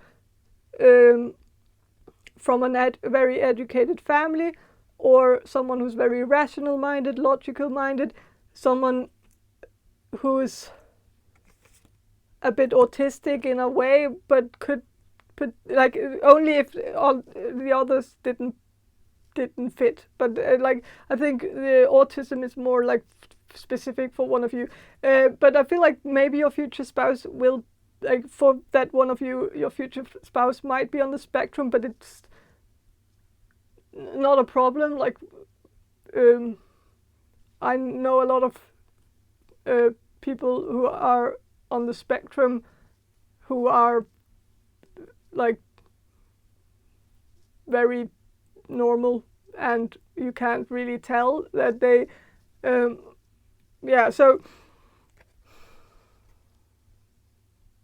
and I might be on the spectrum too, I don't know. So many people are, and so like it makes you wonder, but you might be too, but only if you have like a suspicion about it or actually has a diagnosis already. But I feel like if you haven't considered it at all ever, then you can probably 100% rule it out. But I feel like if you are on the spectrum too, then this is a match in heaven, even though of course you don't have to, like, it's just good that like I feel like you will be able to understand each other or empathize better with each other. But I feel like, yeah, there could be some stories about your future spouse, and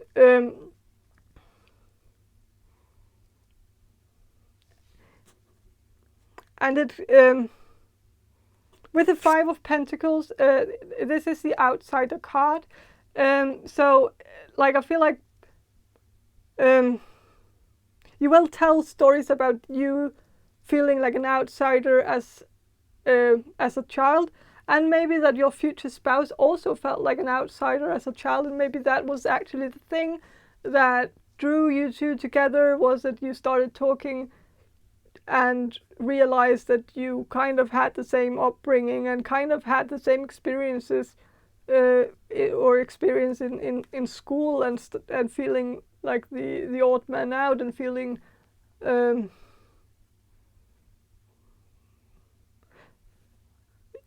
this could be an Aquarius. It's very Aquarius energy, like it's the alien in, like, I feel like maybe you've felt like you were an alien, and so but I think you will share that feeling with your future spouse. I feel like this is gonna be like a story that's gonna be worth telling your future grandchildren, is how you met your soulmate, and how you found the one, like a twin flame, where you felt like you instantly clicked and instantly understood each other on a deeper level. I don't know if you've already met this person. If you are currently in a relationship with someone who fits this description, then congratulations, you found the one. But if you haven't, then I think, yeah, it's gonna happen in the future, and it's something to look forward to, because it's, I feel like with a Five of Pentacles is also a marriage card. It's about sticking together through through thick and thin, and through sickness and health, and standing by each other's side even through really hard times, and always fighting for the relationship, for holding on to the relationship, making the relationship a healthy relationship, fighting for each other, fighting for justice for the other person, always sticking up for the other person if one person in the relationship feels left out, or feels badly, feels like people are not treating them in a, like, in the right way, then like I feel like you will stick up for each other. You will talk each other's case. Like you will always have each other's back. Like always be on each other's side.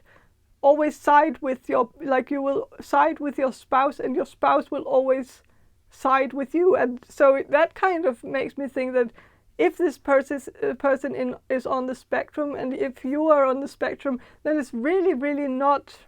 It's very mild if that's the case, if at all, because people, like, because you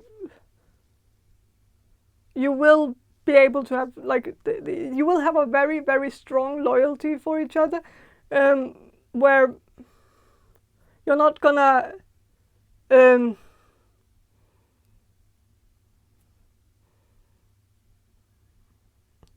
yeah, like, you're gonna side with this person even when he or she is wrong.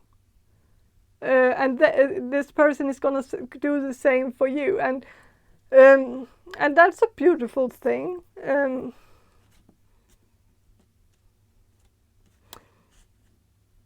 And that's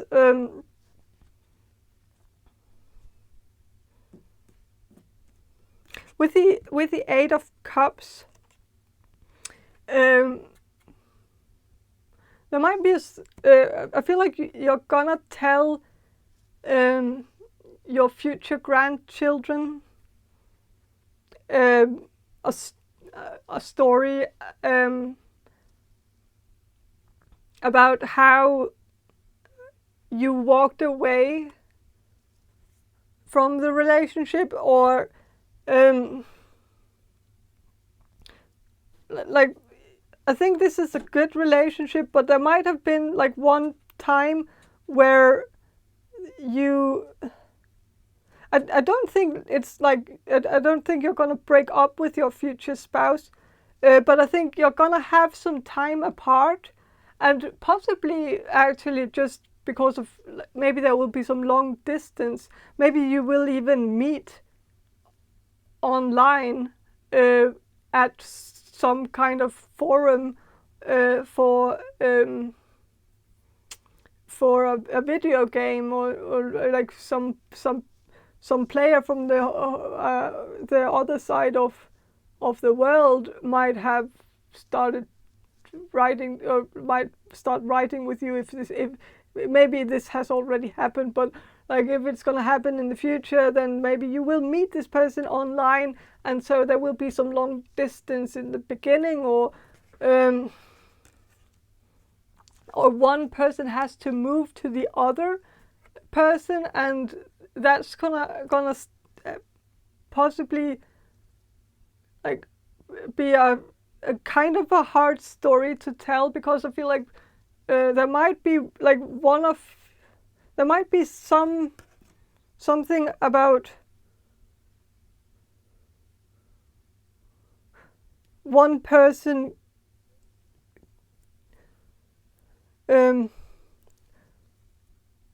waving goodbye to everything that's known and familiar and feels like home, to travel to a country far, far away, where everything seems foreign and hostile and not like home.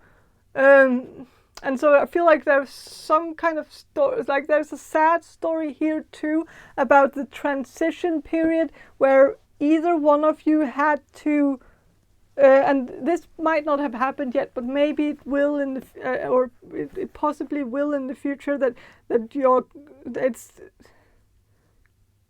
you might have to move to a different country in the future, which is gonna be exciting to live in another country and learning a new language and learning a new culture, and there's gonna be a lot of excitement blended in with it, and like especially, and maybe you won't even feel like it's worst thing, because maybe you will feel like, if it's you, then either one of you, I guess, like I feel like you both felt like you were an outsider growing up, and maybe for the most of your life, and so maybe it won't actually feel that strange being a stranger in a foreign country, because you've felt like a stranger in your own country. And so,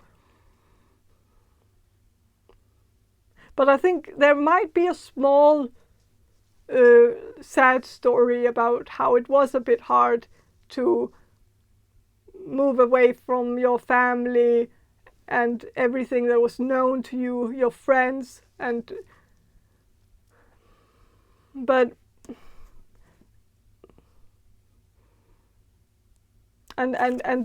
the moon here, I feel like there it might have triggered a lot of it might trigger a lot of anxiety, this whole transition, but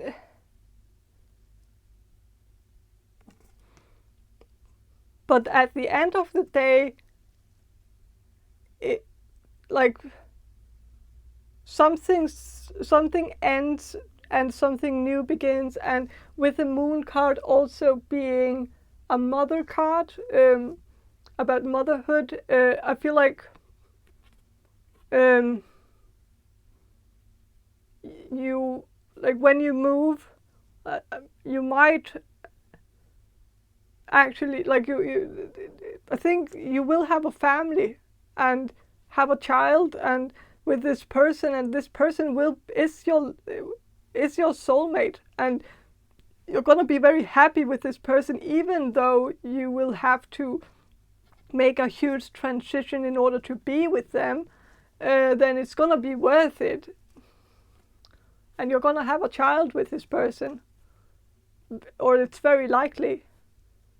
And of course, because or not because of, you could have still told this story, like, if I have to justify this mistake I made in my head right now, then, like, you could still have told this story to your grandchildren, even if the King of Swords it isn't actually your grandchildren's father. Like, it could still, like, you could still have told the story about another random guy. But of course, yes, it's, of course, this is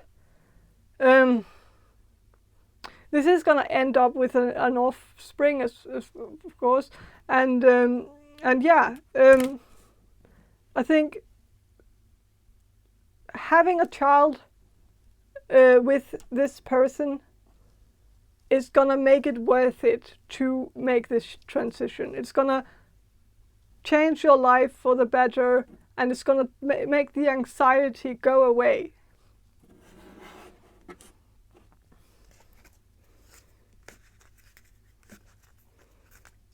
And maybe even the feeling of being the outsider will go away when you start your own family and actually becomes like a core member of the family, and not being an outsider inside the your family, the nuclear family that you're gonna create in the future.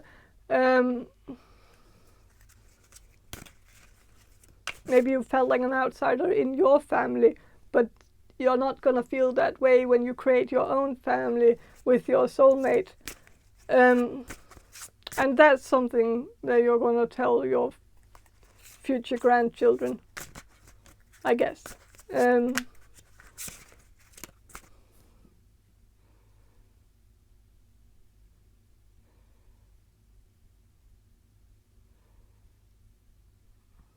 But there's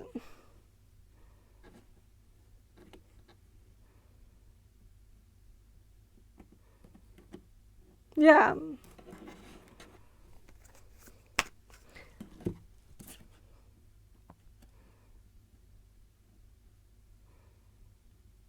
But also with the moon, I feel like you're gonna you're gonna be quite open to towards your grandchildren about some of your some of the things that you have struggled with, like maybe you've struggled with your mental health, maybe you have anxiety, maybe you have social anxiety, maybe you have had other problems with your mental health, and I think you will be quite open towards your grandchildren about this, and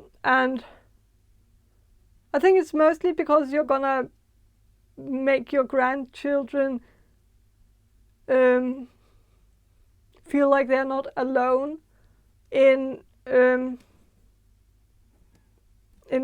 how they are feeling. Like you're gonna make it okay to say things like that out loud, and not making anything a taboo a taboo topic or subject, like.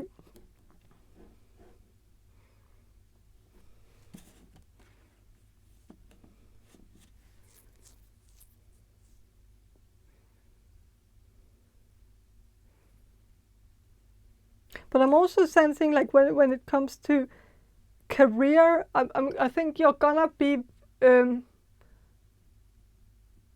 like I think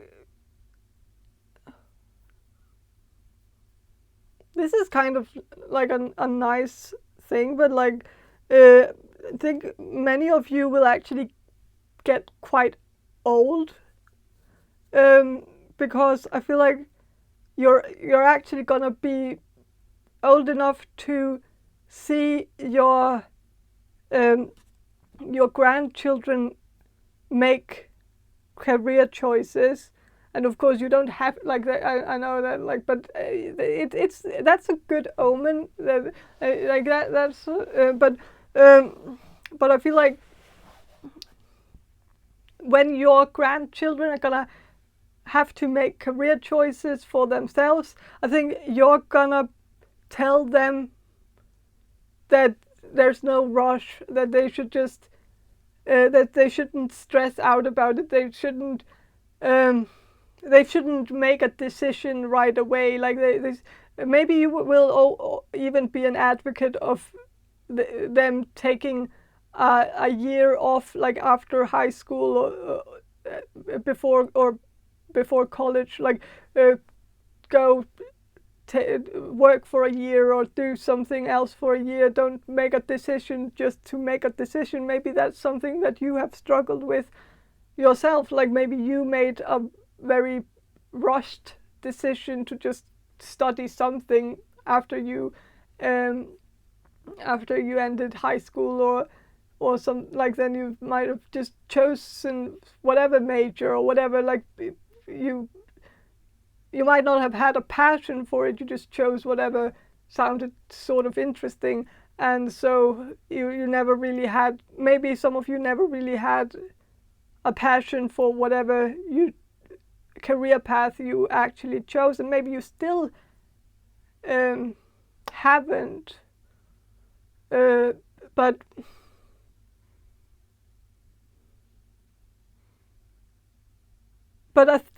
I still like, but I feel like you're gonna tell your grandchildren to not make the same mistake as you did in the past, and that could be now or in the future. If you, but like that that you're gonna tell them that they should, like, if they don't have a clue what they want to study, then they shouldn't study at all. Then they should go work or do something else for a year, and then maybe after that year they will have decided what they want to study, and maybe that's something you would have wanted for yourself. And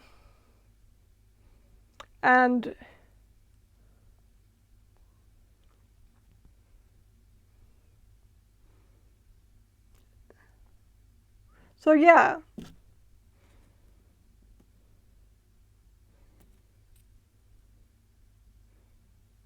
I also feel like there's I think you will tell a story about how there was that there was two paths, um, like you chose between two paths, and you might have done that by now, and or maybe you will in the future, but I feel like for most of you, you have already made that decision, but I don't know. But I feel like you have had or have the decision to either choose work or play.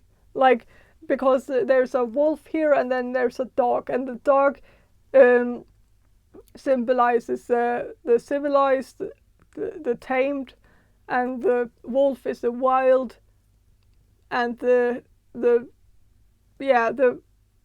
wild, and untamed. And I feel like you might have chosen a path now that's the safe path, the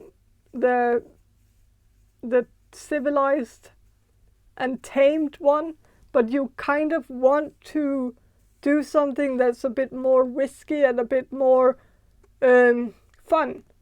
I think more like something that's a bit odd and a bit strange to some people, something that not a lot of people choose as a profession, but it's something that speaks to you, and so you kind of want to see what it is, and if the glove fits, and see if it's and I feel like in the future, like if you don't try it out, like if this if you don't make a like if you don't try out the wild thing, if you have a wild thing in mind, something that you would really want to try out, something that you have been thinking about for a lot of years, that you would actually want to try it out, but you haven't for whatever reason, then I think if you don't try it out now, you're gonna regret it in the future. Like when you're talking to your grandchildren in the future, you're gonna look back and at it and say that you wished that you had just tried it out, and just that maybe it would have been fun, and maybe like and like I feel like there will be some regrets in the future if you don't try it out, like try out the thing that you really want to try out. Like some of you might want to be a hospital clown, or have a like be on Twitch and broadcasting, or whatever, how you say, streaming your video games, or doing like maybe you have like an idea in your mind that like, or hosting like Viking festivals, or conventions for Dungeons and Dragons, or something like that,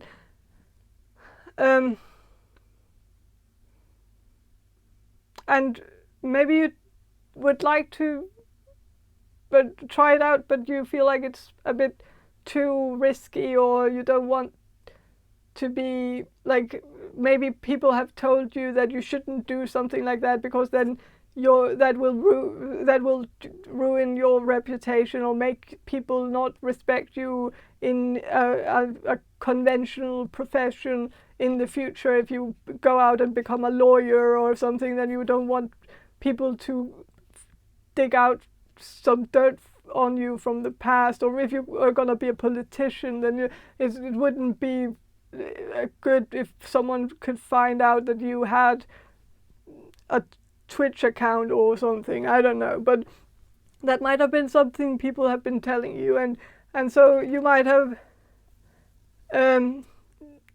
chosen not to do that, or you will choose not to do that in the future, or you might actually like. But I feel like you should try it out, because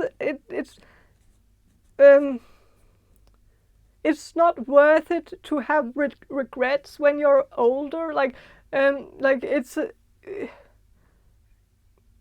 it's better to try it out and then failing at it, and then like, but of course, yeah, there is a part about the reputation that can't be recovered, or but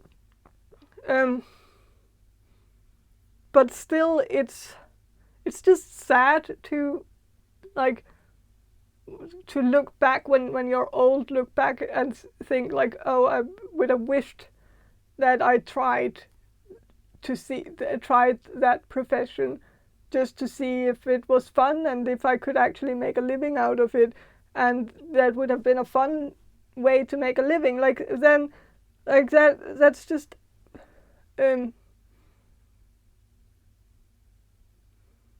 don't know, but yeah, I feel like that's maybe something you will tell your grandchildren, that you have that you're gonna have regrets about not trying something out, something that you really wanted to try out, that you felt like people maybe changed your mind about it, and you let other people get in your head about it, and that you wished that you hadn't let people have that power over you. So yeah.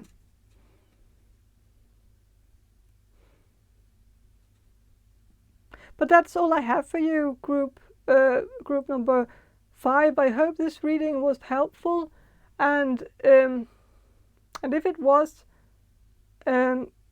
please subscribe to my channel, even if it wasn't helpful.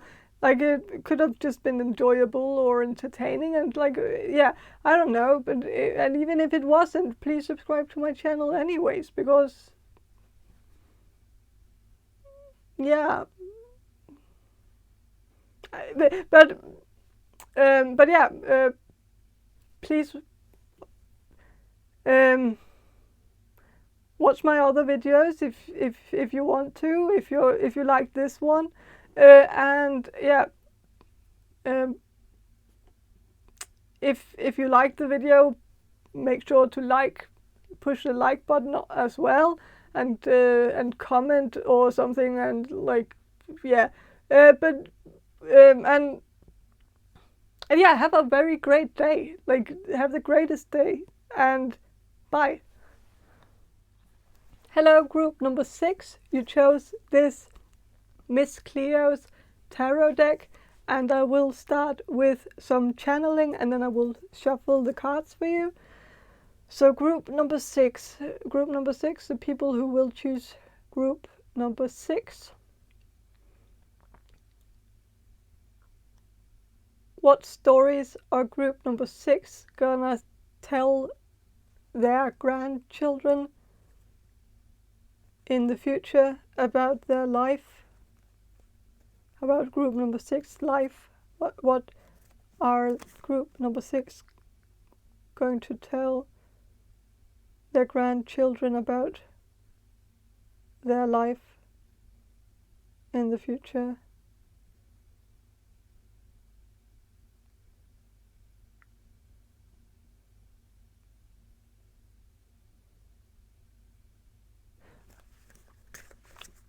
I'm sensing a lot of stories. You're gonna tell a lot. Many of you are gonna tell stories about vacations, vacation stories. I feel like many of you are gonna travel a lot in the future, or maybe you have already traveled a lot, but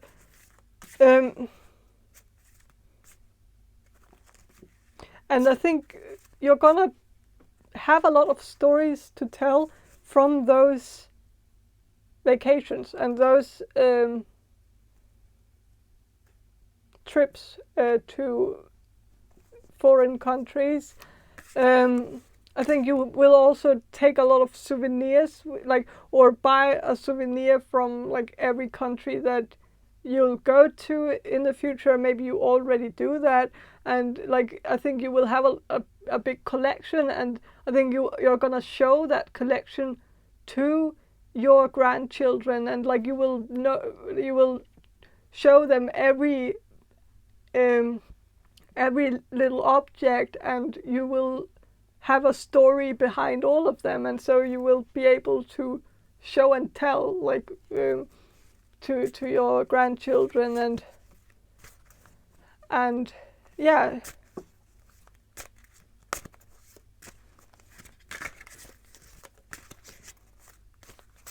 But I'm also sensing that there's something about sports, but it's maybe not all of you. It's maybe only a few of you, but there might. I don't know if some of you are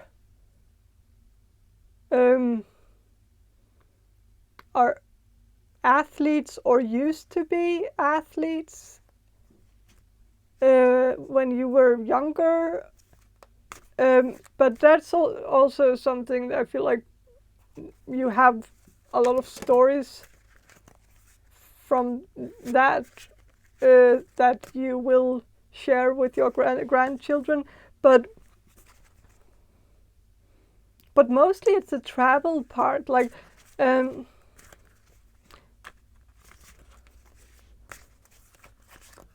with the Fool here. I feel like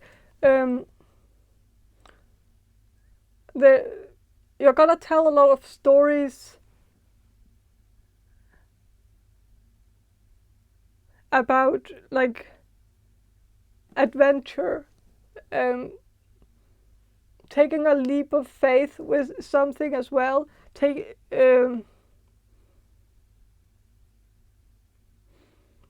Like maybe you've done or you're gonna maybe do some things in the future that are a bit daring, like bungee jumping, flying a helicopter, or something that's a bit extreme, like extreme sports or something like that. And I think your grandchildren are actually gonna be the ones asking you a lot of questions about this, because I think your grandchildren are gonna know about this from their parents, and so they will like go to you and ask you about, oh, did you really bungee jump from whatever and from that bridge or whatever, or did you really fly a helicopter, or did you really dive in that ocean, or did you really like there's gonna be a lot of wonder in, like, your grandchildren are gonna have a lot of questions about things and wonder about some of the crazier things that you're gonna do. I feel like there's gonna be a lot of fun and adventure and excitement in your life, and if this hasn't happened already like that, then you have a lot of things to look forward to, like and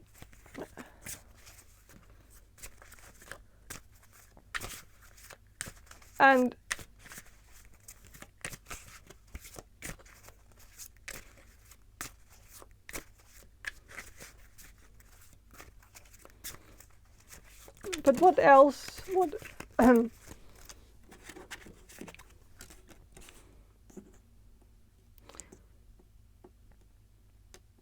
with the Four of Coins, I think you're gonna I think you're gonna tell some stories about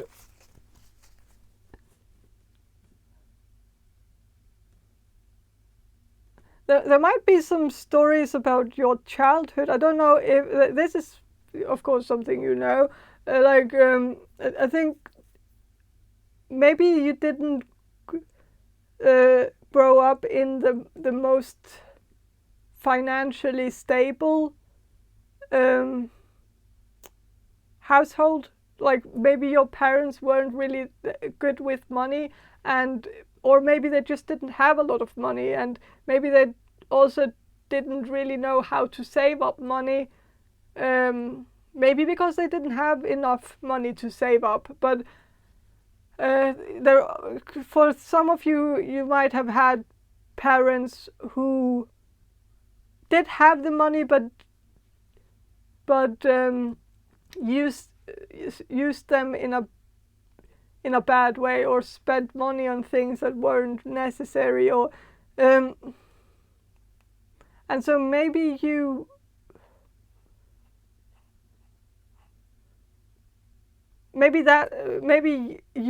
kind of rebelled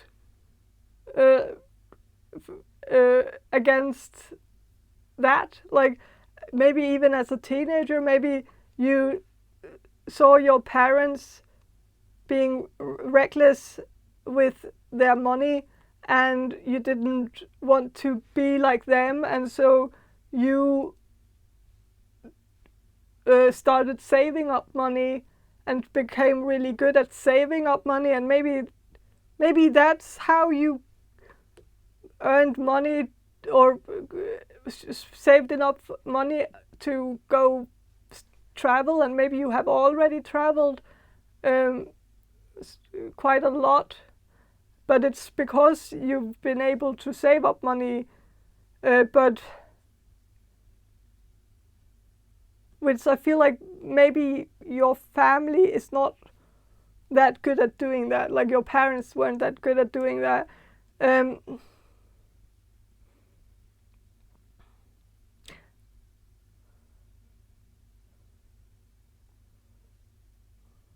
so I feel like there's something here about your parents maybe feeling like you were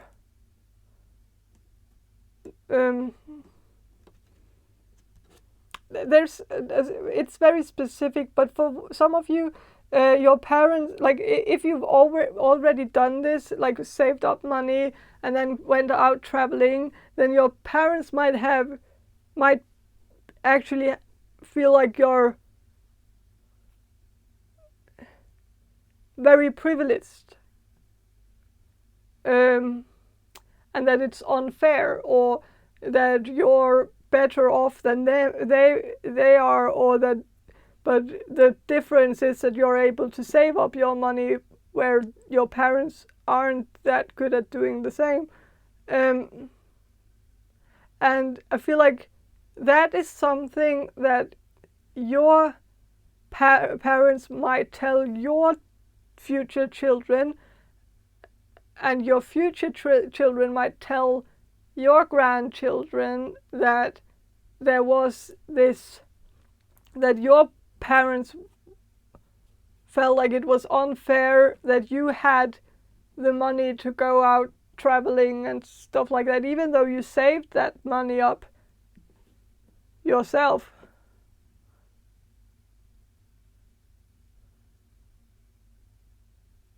But so there are some questions here, like where I feel like you're gonna have to justify yourself to your grandchildren in the future, or mostly to your children, because they will be kind of influenced by your parents, who are actually gonna kind of be a bit toxic, and going to make it out as if you were very, very spoiled, or very lucky, or very privileged, when actually you grew up in a household where there wasn't a lot of money at all, and you weren't privileged, but you were just good at saving up money.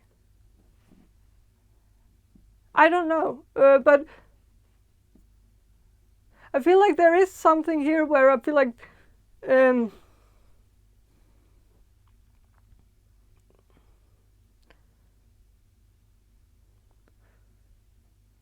yeah, I feel like your parents are gonna try to influence your children against you, which I feel like is not a very good.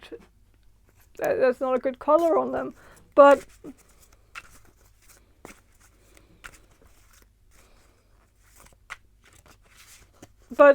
I'm gonna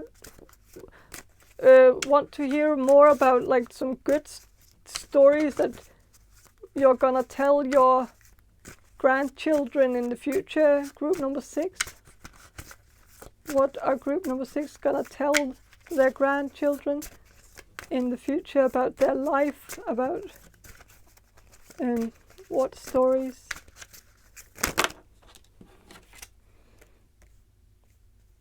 Ace of Wands, I think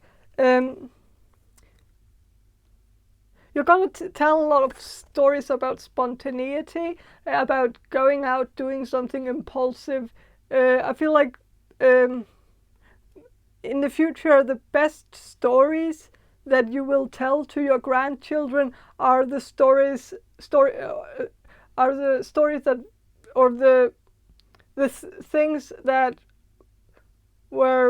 happened spontaneously, or the decisions that you made spontaneously or impulsively, like I feel like in the future, or maybe in the past, if maybe this has already happened, but if not, then it's in the future. But I feel like there are memories about like going on spontaneous trips where you didn't really think about it, you just had an idea and just, or saw an opportunity and just chose to grab it. And I think those are the greatest stories, are the stories that weren't planned out. I feel like your life is going to be very like, you're gonna like the wind, with the wind here, like I feel like you're gonna blow where the wind leads you, like you're gonna go where the wind blows you to, or like you're gonna, I think you're also with the High Priestess, I think the course of your life is gonna be very guided. I feel like you're gonna be very spiritually guided, and maybe you're already quite spiritually guided. I feel like you go where the spirit leads you. You go where you feel like you're being drawn to do, like when you see a sign, you don't ignore it. Like you see it and you pick it up and you think, okay, yeah, maybe I should go and do this, and because it's something I've always wanted to do, but now the opportunity has presented itself, and so I'm gonna just drop everything I have in my hands and just go for it, because this must be a sign from the universe that now is the right time to do that. Like, and that is what's gonna create a lot of amazing memories. I feel like you might get an opportunity to work abroad, go work at a travel agency, or as a tour guide where you will have to work from different countries, and like or work in different countries, like and I think these are the stories you're gonna tell your grandchildren, like that time where you were like backpacking through Europe, or but also the stories, just yeah, I don't know, but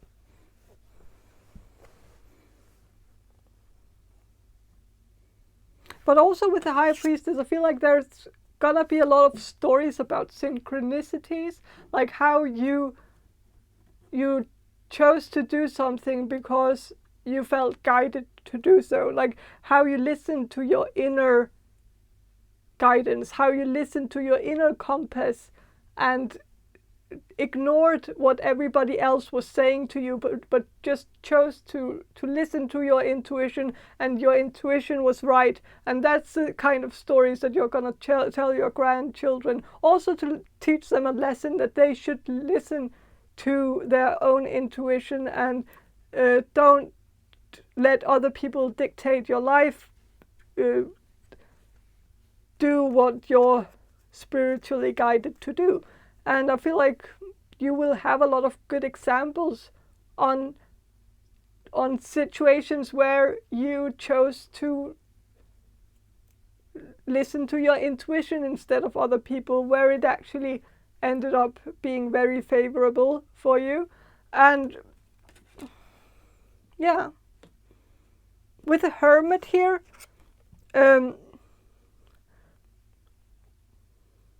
there might be a story about how, like I don't know if some of you have thought about interrailing or traveling alone, but I think if you have thought about it, then maybe you should do it. Maybe this is your sign that you should do it. But I feel like it will. That might create a lot of good memories, because I don't think the solitude is actually gonna be lonely. Like I don't think you're gonna be lonely in like backpacking through Europe alone. Like if you did that or went on Interrail or did something alone, it's actually the best way to meet new people, because then you have to engage with others, then you have to talk to the other people in the hostel, and you have to engage with other backpackers or with other interrailers, and it's easier to join a group as one person, or it's easier to start talking to other people when you're alone instead of if you're with someone else, because when you're like going on Interrail with someone else, then you end up relying 100% on that person, and might even end up just being with that person, because you will feel like you don't actually need anyone else but that person, and that doesn't really force you to engage with strangers when you have the security of someone who you know very, very well. Like why would you so a lot of good a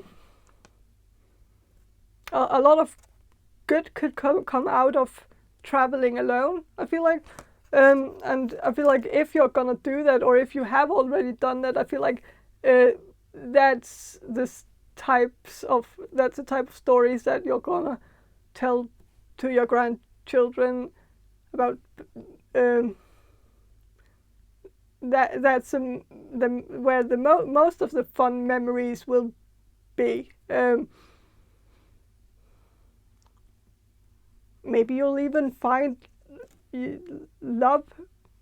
Like, how would you find love if you did if you traveling alone is also a good way to find love. My cousin, he found his wife while traveling alone. And she was traveling alone too, and sometimes traveling can bring people together in a weird way, and especially when people travel alone. I don't know, but of course it's scary, and like you don't know if you're gonna like make it out alive, but if you do, then it's a very good then you have a lot of good memories from it, and I feel like you're gonna be you're gonna make it out alive, because you're gonna be alive to tell the story. So, but yeah, I think that's all I have for you. Group number 6. I hope this reading was entertaining or enjoyable or helpful or something. And I hope you'll subscribe to my channel and watch some of my other videos. And yeah, have a great day and bye. Hello, group number 7. You chose this Mops Tarot deck, and I will start with some channeling and then I will shuffle the cards for you. So group number 7, the people who will choose group number 7. Group number 7. The people who will choose group number 7.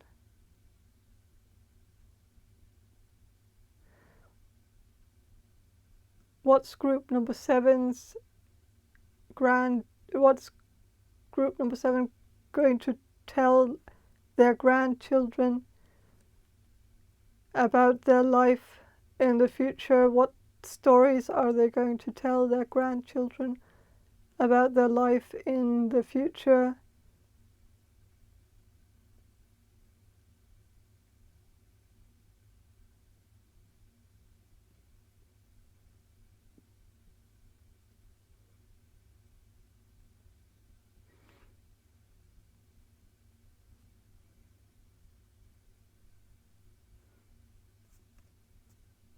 I feel like it's I'm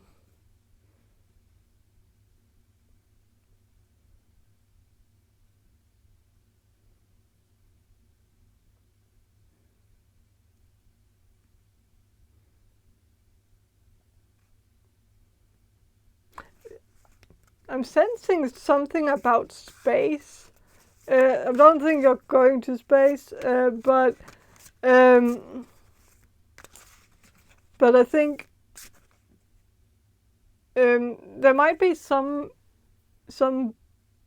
you're gonna tell your children about either like working with something that has to do with space or astronomy or even astrology, like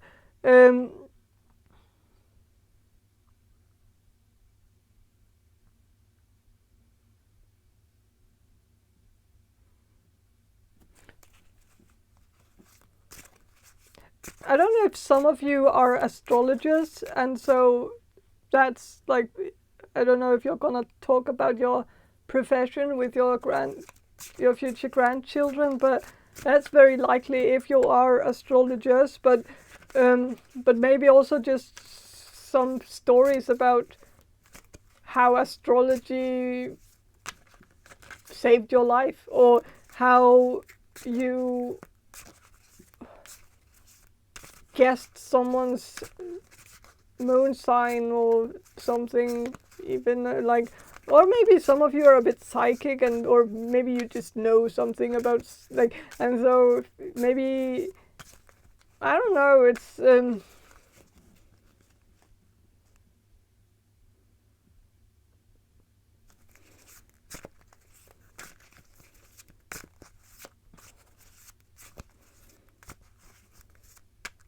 but there's also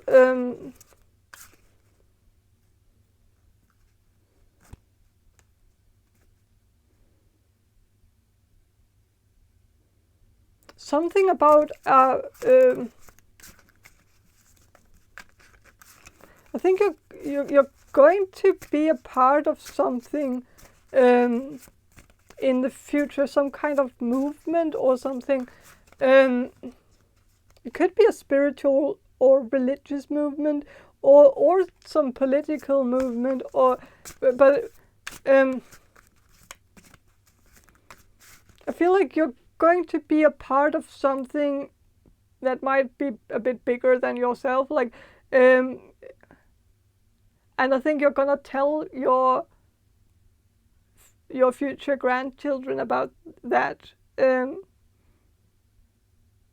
about your engagement in starting up something, like even starting your own religion, or starting your own branch of spirituality, or starting your own practice of divination. That might even be a divination form that no one has ever heard of or has ever thought about, and so it's a completely new one, like inventing something. I think some of you might be a bit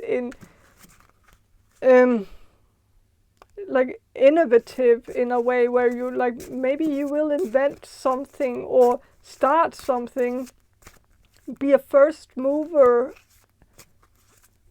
in something.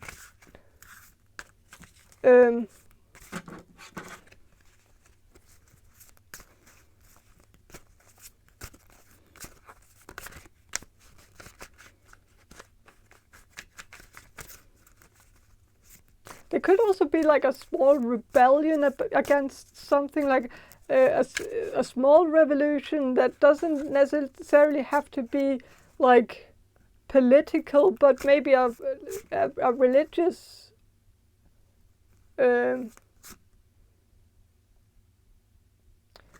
revolution, like revolutionizing like a traditional religion and trying to make it more open to spirituality, or opening up some kind of conventional or very traditional thing, opening it up to the possibility of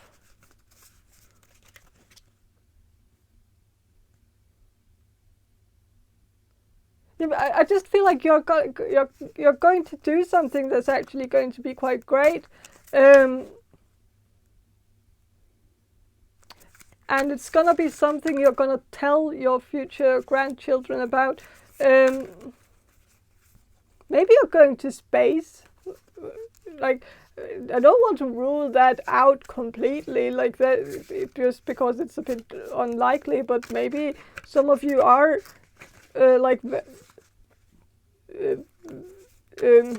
good engineers or something, and like, or maybe you're gonna invent something or that has to do with a space, like the space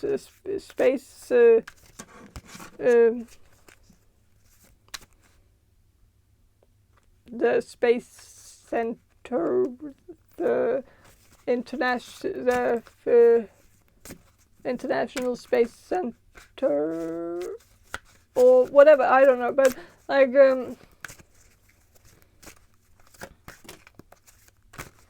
but I'm also just I'm kind of conflicted here, because in one I would like to say that you're gonna do something that has to do with something practical, like in engineering or something like that, and that you're gonna maybe invent something in that field. But I'm also sensing like that a lot of you are quite spiritual or religious, or more likely to start your own movement or your own religion, or your own practice of some kind of something that is unique to you, and that you had the original thought to create, like some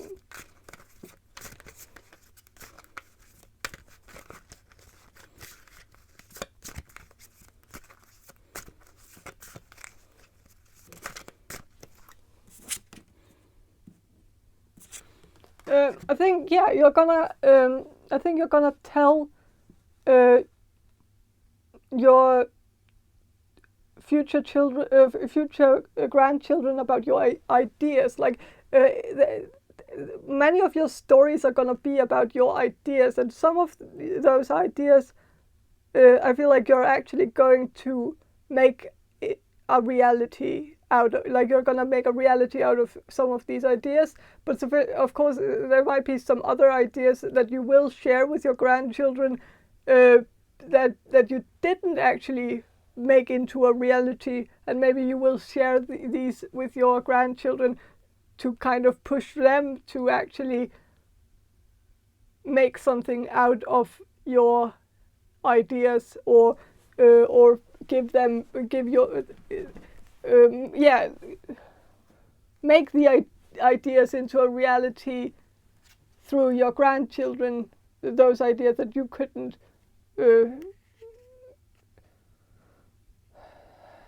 that you couldn't follow through with or whatever. But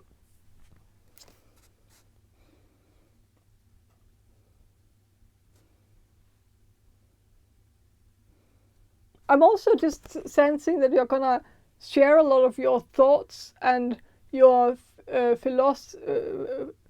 philosophical thoughts and ideas, your personal take on the meaning of life. You're gonna share like a lot of wisdom with your future grandchildren. Like you're gonna tell them all, like, about all the thoughts that you've had throughout your life, and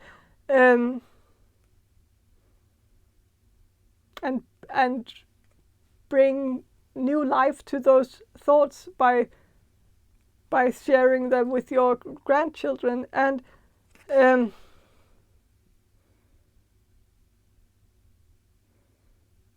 think you might also share a lot of book ideas. Like you might have a lot of book ideas that you haven't made into books. And I'm not saying that you're, like, if you're dreaming about becoming an author, I think you will become an author, but there might be a lot of ideas, book ideas, that you're never going to actually make into a book. And I think you're gonna share those ideas with your grandchildren, like maybe just to humor them, but also maybe to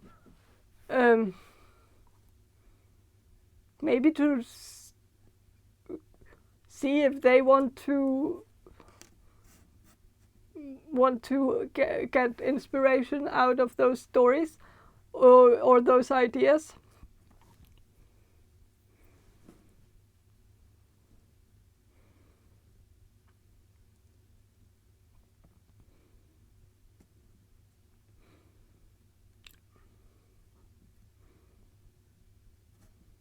I think you're gonna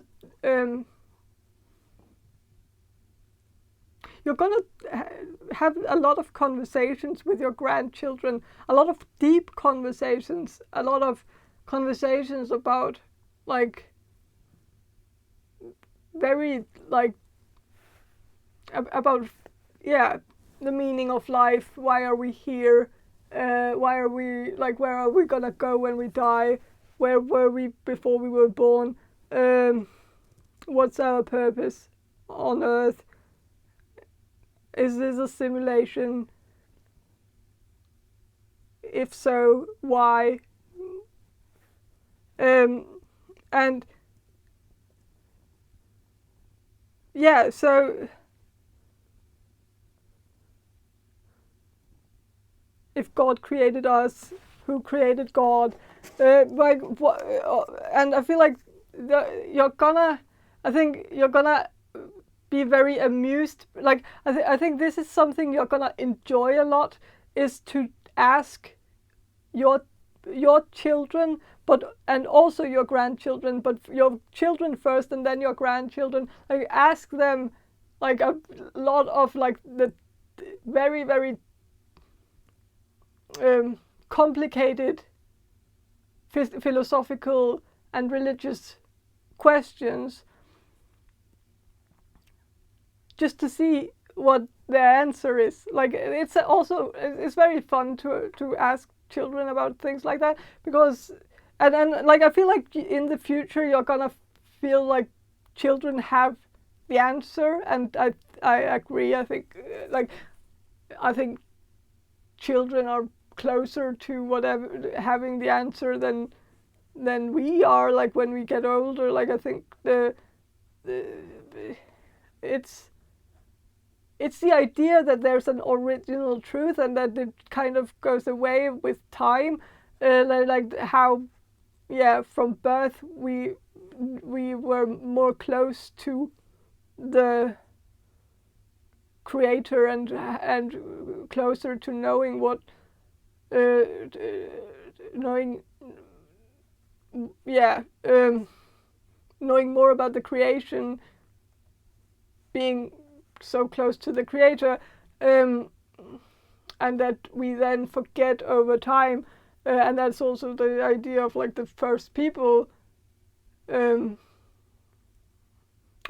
earth, that they somehow had the truth and then they lost it over time. And that's why we when we study religion, we want to get the oldest text possible, because we have a strong belief that the older a text is, the closer it is to the truth.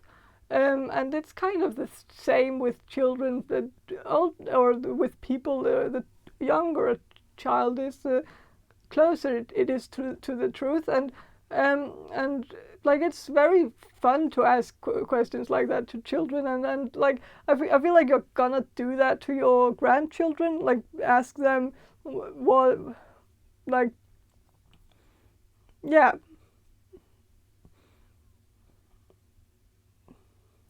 Ask them about the meaning of life, and it's always fun to hear their answer and figure it, like, and asking who created the universe, or how it started, or how it, like, and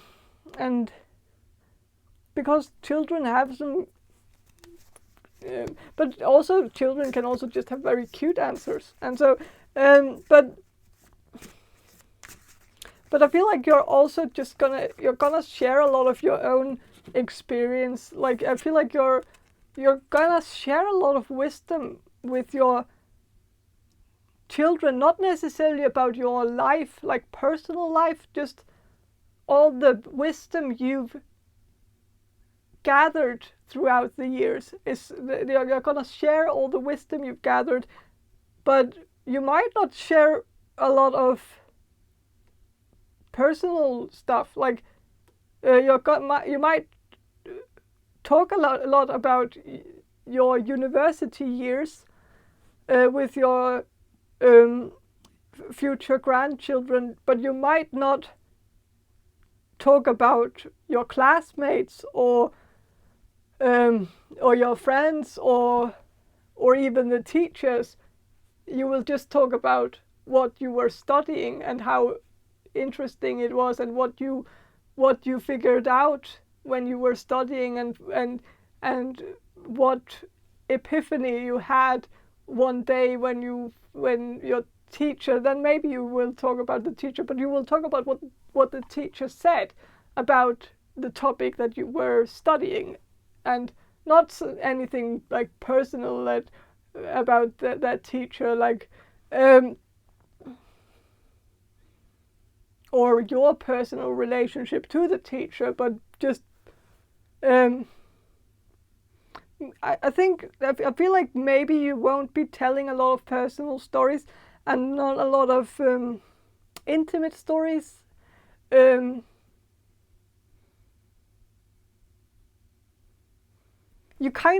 might dodge that a bit in the future, like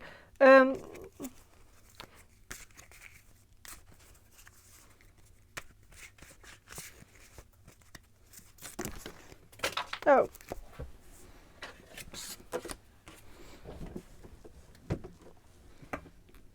Yeah.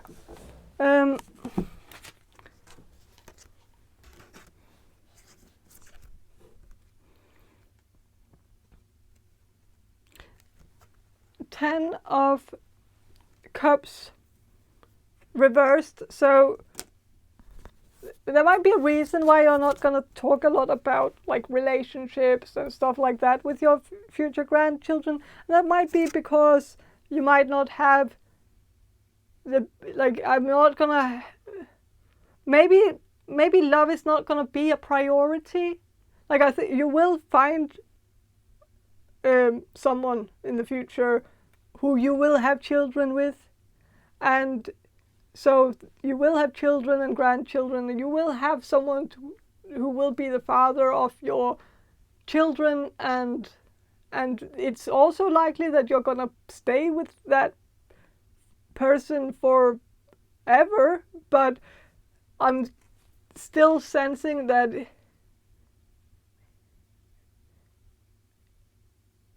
the love and the romance is maybe not going to be a priority. You're maybe just going to find someone who you like to talk to and who likes to talk to you, and that's also a very great type of relationship, and where you just like to talk about smart, and smart stuff all day, every day. And maybe this fits very well. Maybe some of you are sapiosexual, and so you're more like you're very attracted to smart people and the intellect more than, and so maybe the cute stories you're gonna tell your future grandchildren about your relationship with their grandfather or grandmother is going to be stories not about like romantic gestures or intimate details about how they met and how they fell in love, and like it will be more or how you met and how you fell in love, I mean, but it will be more stories about what your future spouse or future boyfriend or girlfriends that you will have this child with, it's going to be about about what this person said that made you fall in love with them, but it's more like something smart, like that they said, that they told you about their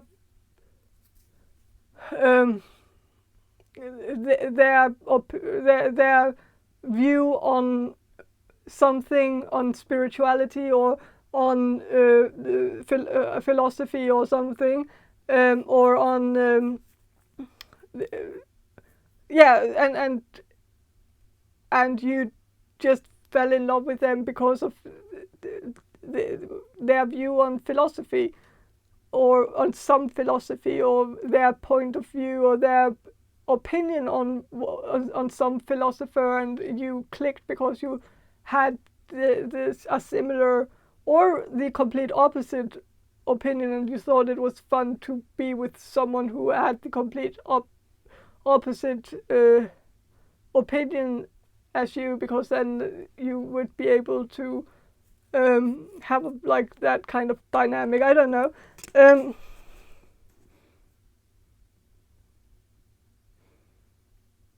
But like when you're gonna describe your future spouse to your future grandchildren, you're gonna describe that person by what their opinions are and what their views are on certain things, and what their political views are, what their religion is, and what their and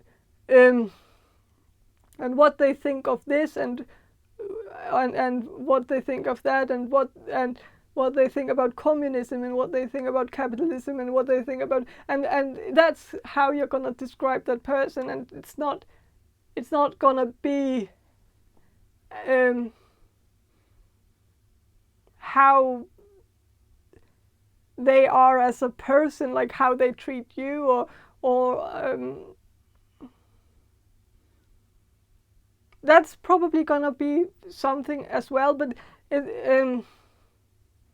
or how they look, or or what they did, or what gestures they made for you, or how many love letters they sent to you. Like that's not gonna be something you're gonna tell your grandchildren about. It's gonna be views and opinions and stuff like that. And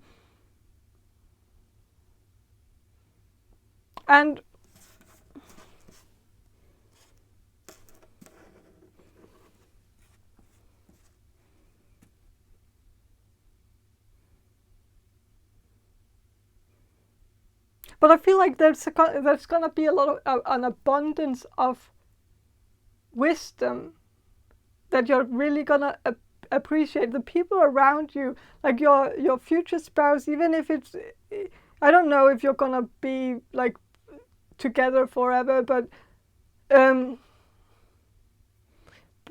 this person is gonna give you a lot of wisdom, and you're gonna feel like you're richer, like wisdom wise, after, like, even if it doesn't work out, and you're gonna be with a lot of people in the future that are gonna change your point of view and gonna make you realize certain things and give you certain epiphanies and make you wonder about certain things. And all of those things are things that you're gonna tell your future grandchildren, how you met people on your life path that enriched your life with a new point of view. And I think that's kind of wonderful.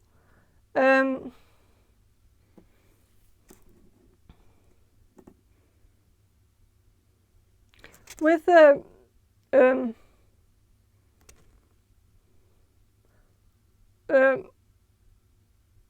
with a Knight of Wands reversed, I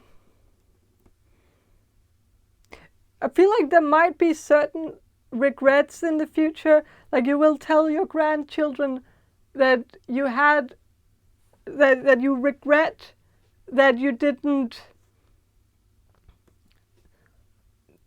take more chances in life. I think you might be a very calculated person. You might be a person who likes to plan things out, but also might have a tendency to postpone and procrastinate and not doing things on time, I guess, but also doing things very slowly. Some of you might have a really powerful brain, a high IQ, but you might be very slow and yeah, some people are like that, and so you might have felt like you would have wished that sometimes you could have just made us, like, maybe been a more quick, or thought, or been able to think on your feet instead of having to, because the thing that makes you a bit slower than is that you analyze while you think, that you're analyzing your thoughts while you're thinking your thoughts, and that is a time-consuming process. And so I think when you're older and look back at your life, one of the regrets is that you didn't figure out how to stop analyzing your thoughts while thinking them, and that would have maybe saved you some time if you had figured out the key to unlocking the skill to stop analyzing, or locking away the skill to analyzing your thoughts, because it is a skill that you've learned, and it's a good skill. It's a good thing to be able to analyze your thoughts while you're thinking them. But sometimes we want to get rid of that skill if it's getting in the way of us being able to think on our feet. Or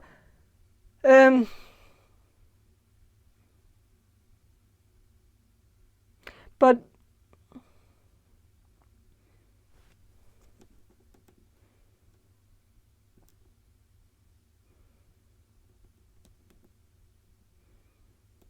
with a Knight of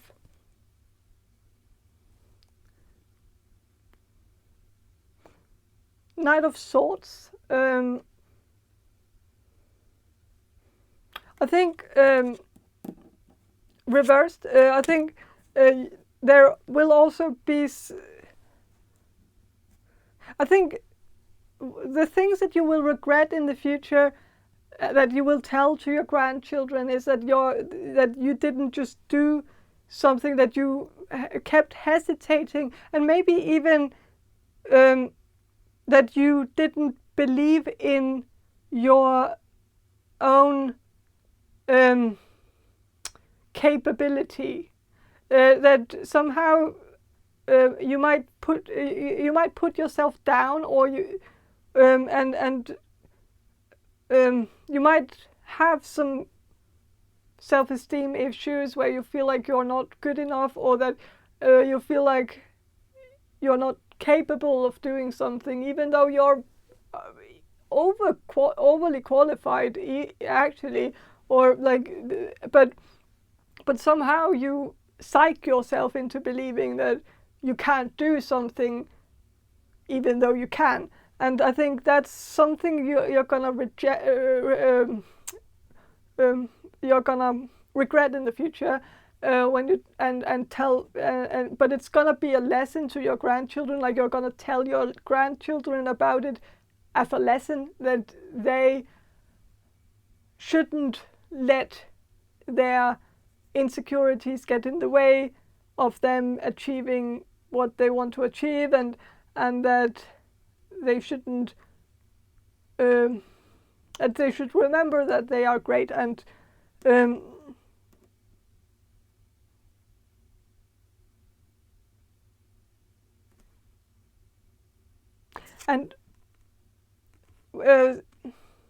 with the Seven of Pentacles reversed, I think I think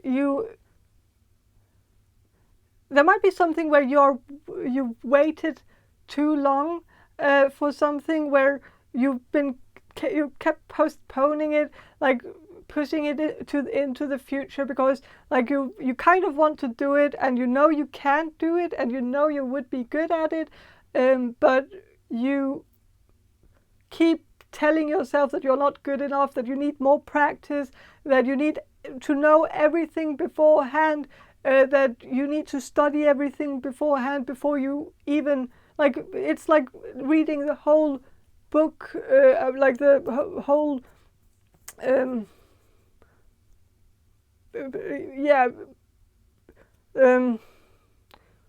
like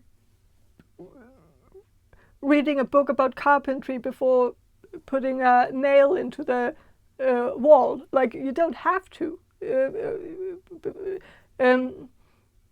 Sometimes you can just try to do it without knowing everything beforehand, and just learn as you go, and that's fine. Maybe it won't be perfect, but nothing is perfect in this world, and sometimes we just learn better if we learn along the way, and that's a virtue, and I think it's a virtue that you will maybe realize in quite far into your life, that everything doesn't have to be perfect. And I think that's one of the things that you will regret in the future, is that you waited for too long to like these, you can see that these are crops, and like it's usually it's someone who's waiting on the crops to be what's it called, ripe, I guess, or ready to cut off, but in the Rider-Waite deck, it's you can already see some rot on the crops, so it's already a bit too late. Like you've waited for too long. Like you should have like reaped earlier, but you waited because you wanted to get the most out of it. Like you may wanted it to be perfect, but you waited for too long, and as a result, it's not as good as if you had just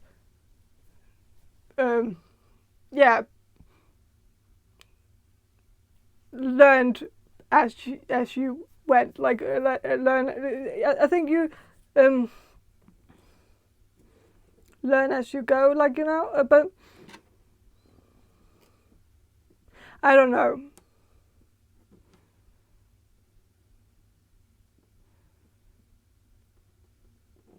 But yeah, that's one of the regrets. I feel like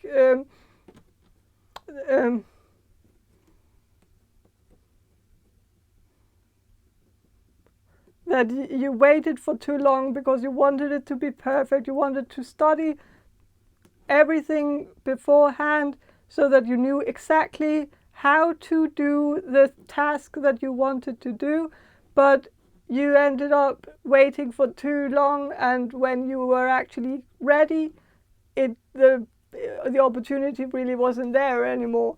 And like I feel like if, for instance, if you want to do tarot on YouTube, for instance, it's not, I don't think the majority of you want to do that, but maybe a few of you do. But it's an example, so it applies to everyone in a sense. But then yeah, you could learn everything beforehand, and yeah, definitely that would make you a really great reader. But you could be just as good a reader by not learning anything at all beforehand, and just learn as you go. Like no one says that wouldn't make you just as good as a reader, and no one says that reading 100 tarot books will actually make you a better reader. Likely not, and it would just fuck with your intuition and make you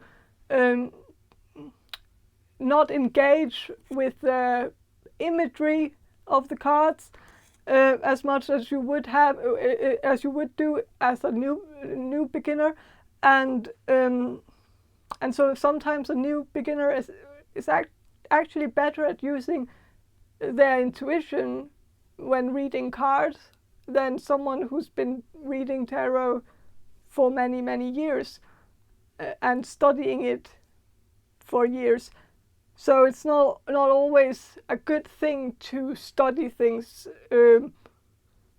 beforehand. Like a carpenter who's been to school to learn his craft is not necessarily better than a carpenter who has just been learning by looking at other people do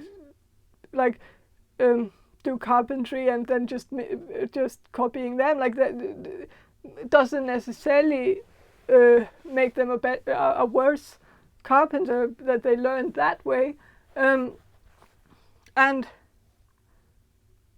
some things you just can't learn from books as well. So but yeah,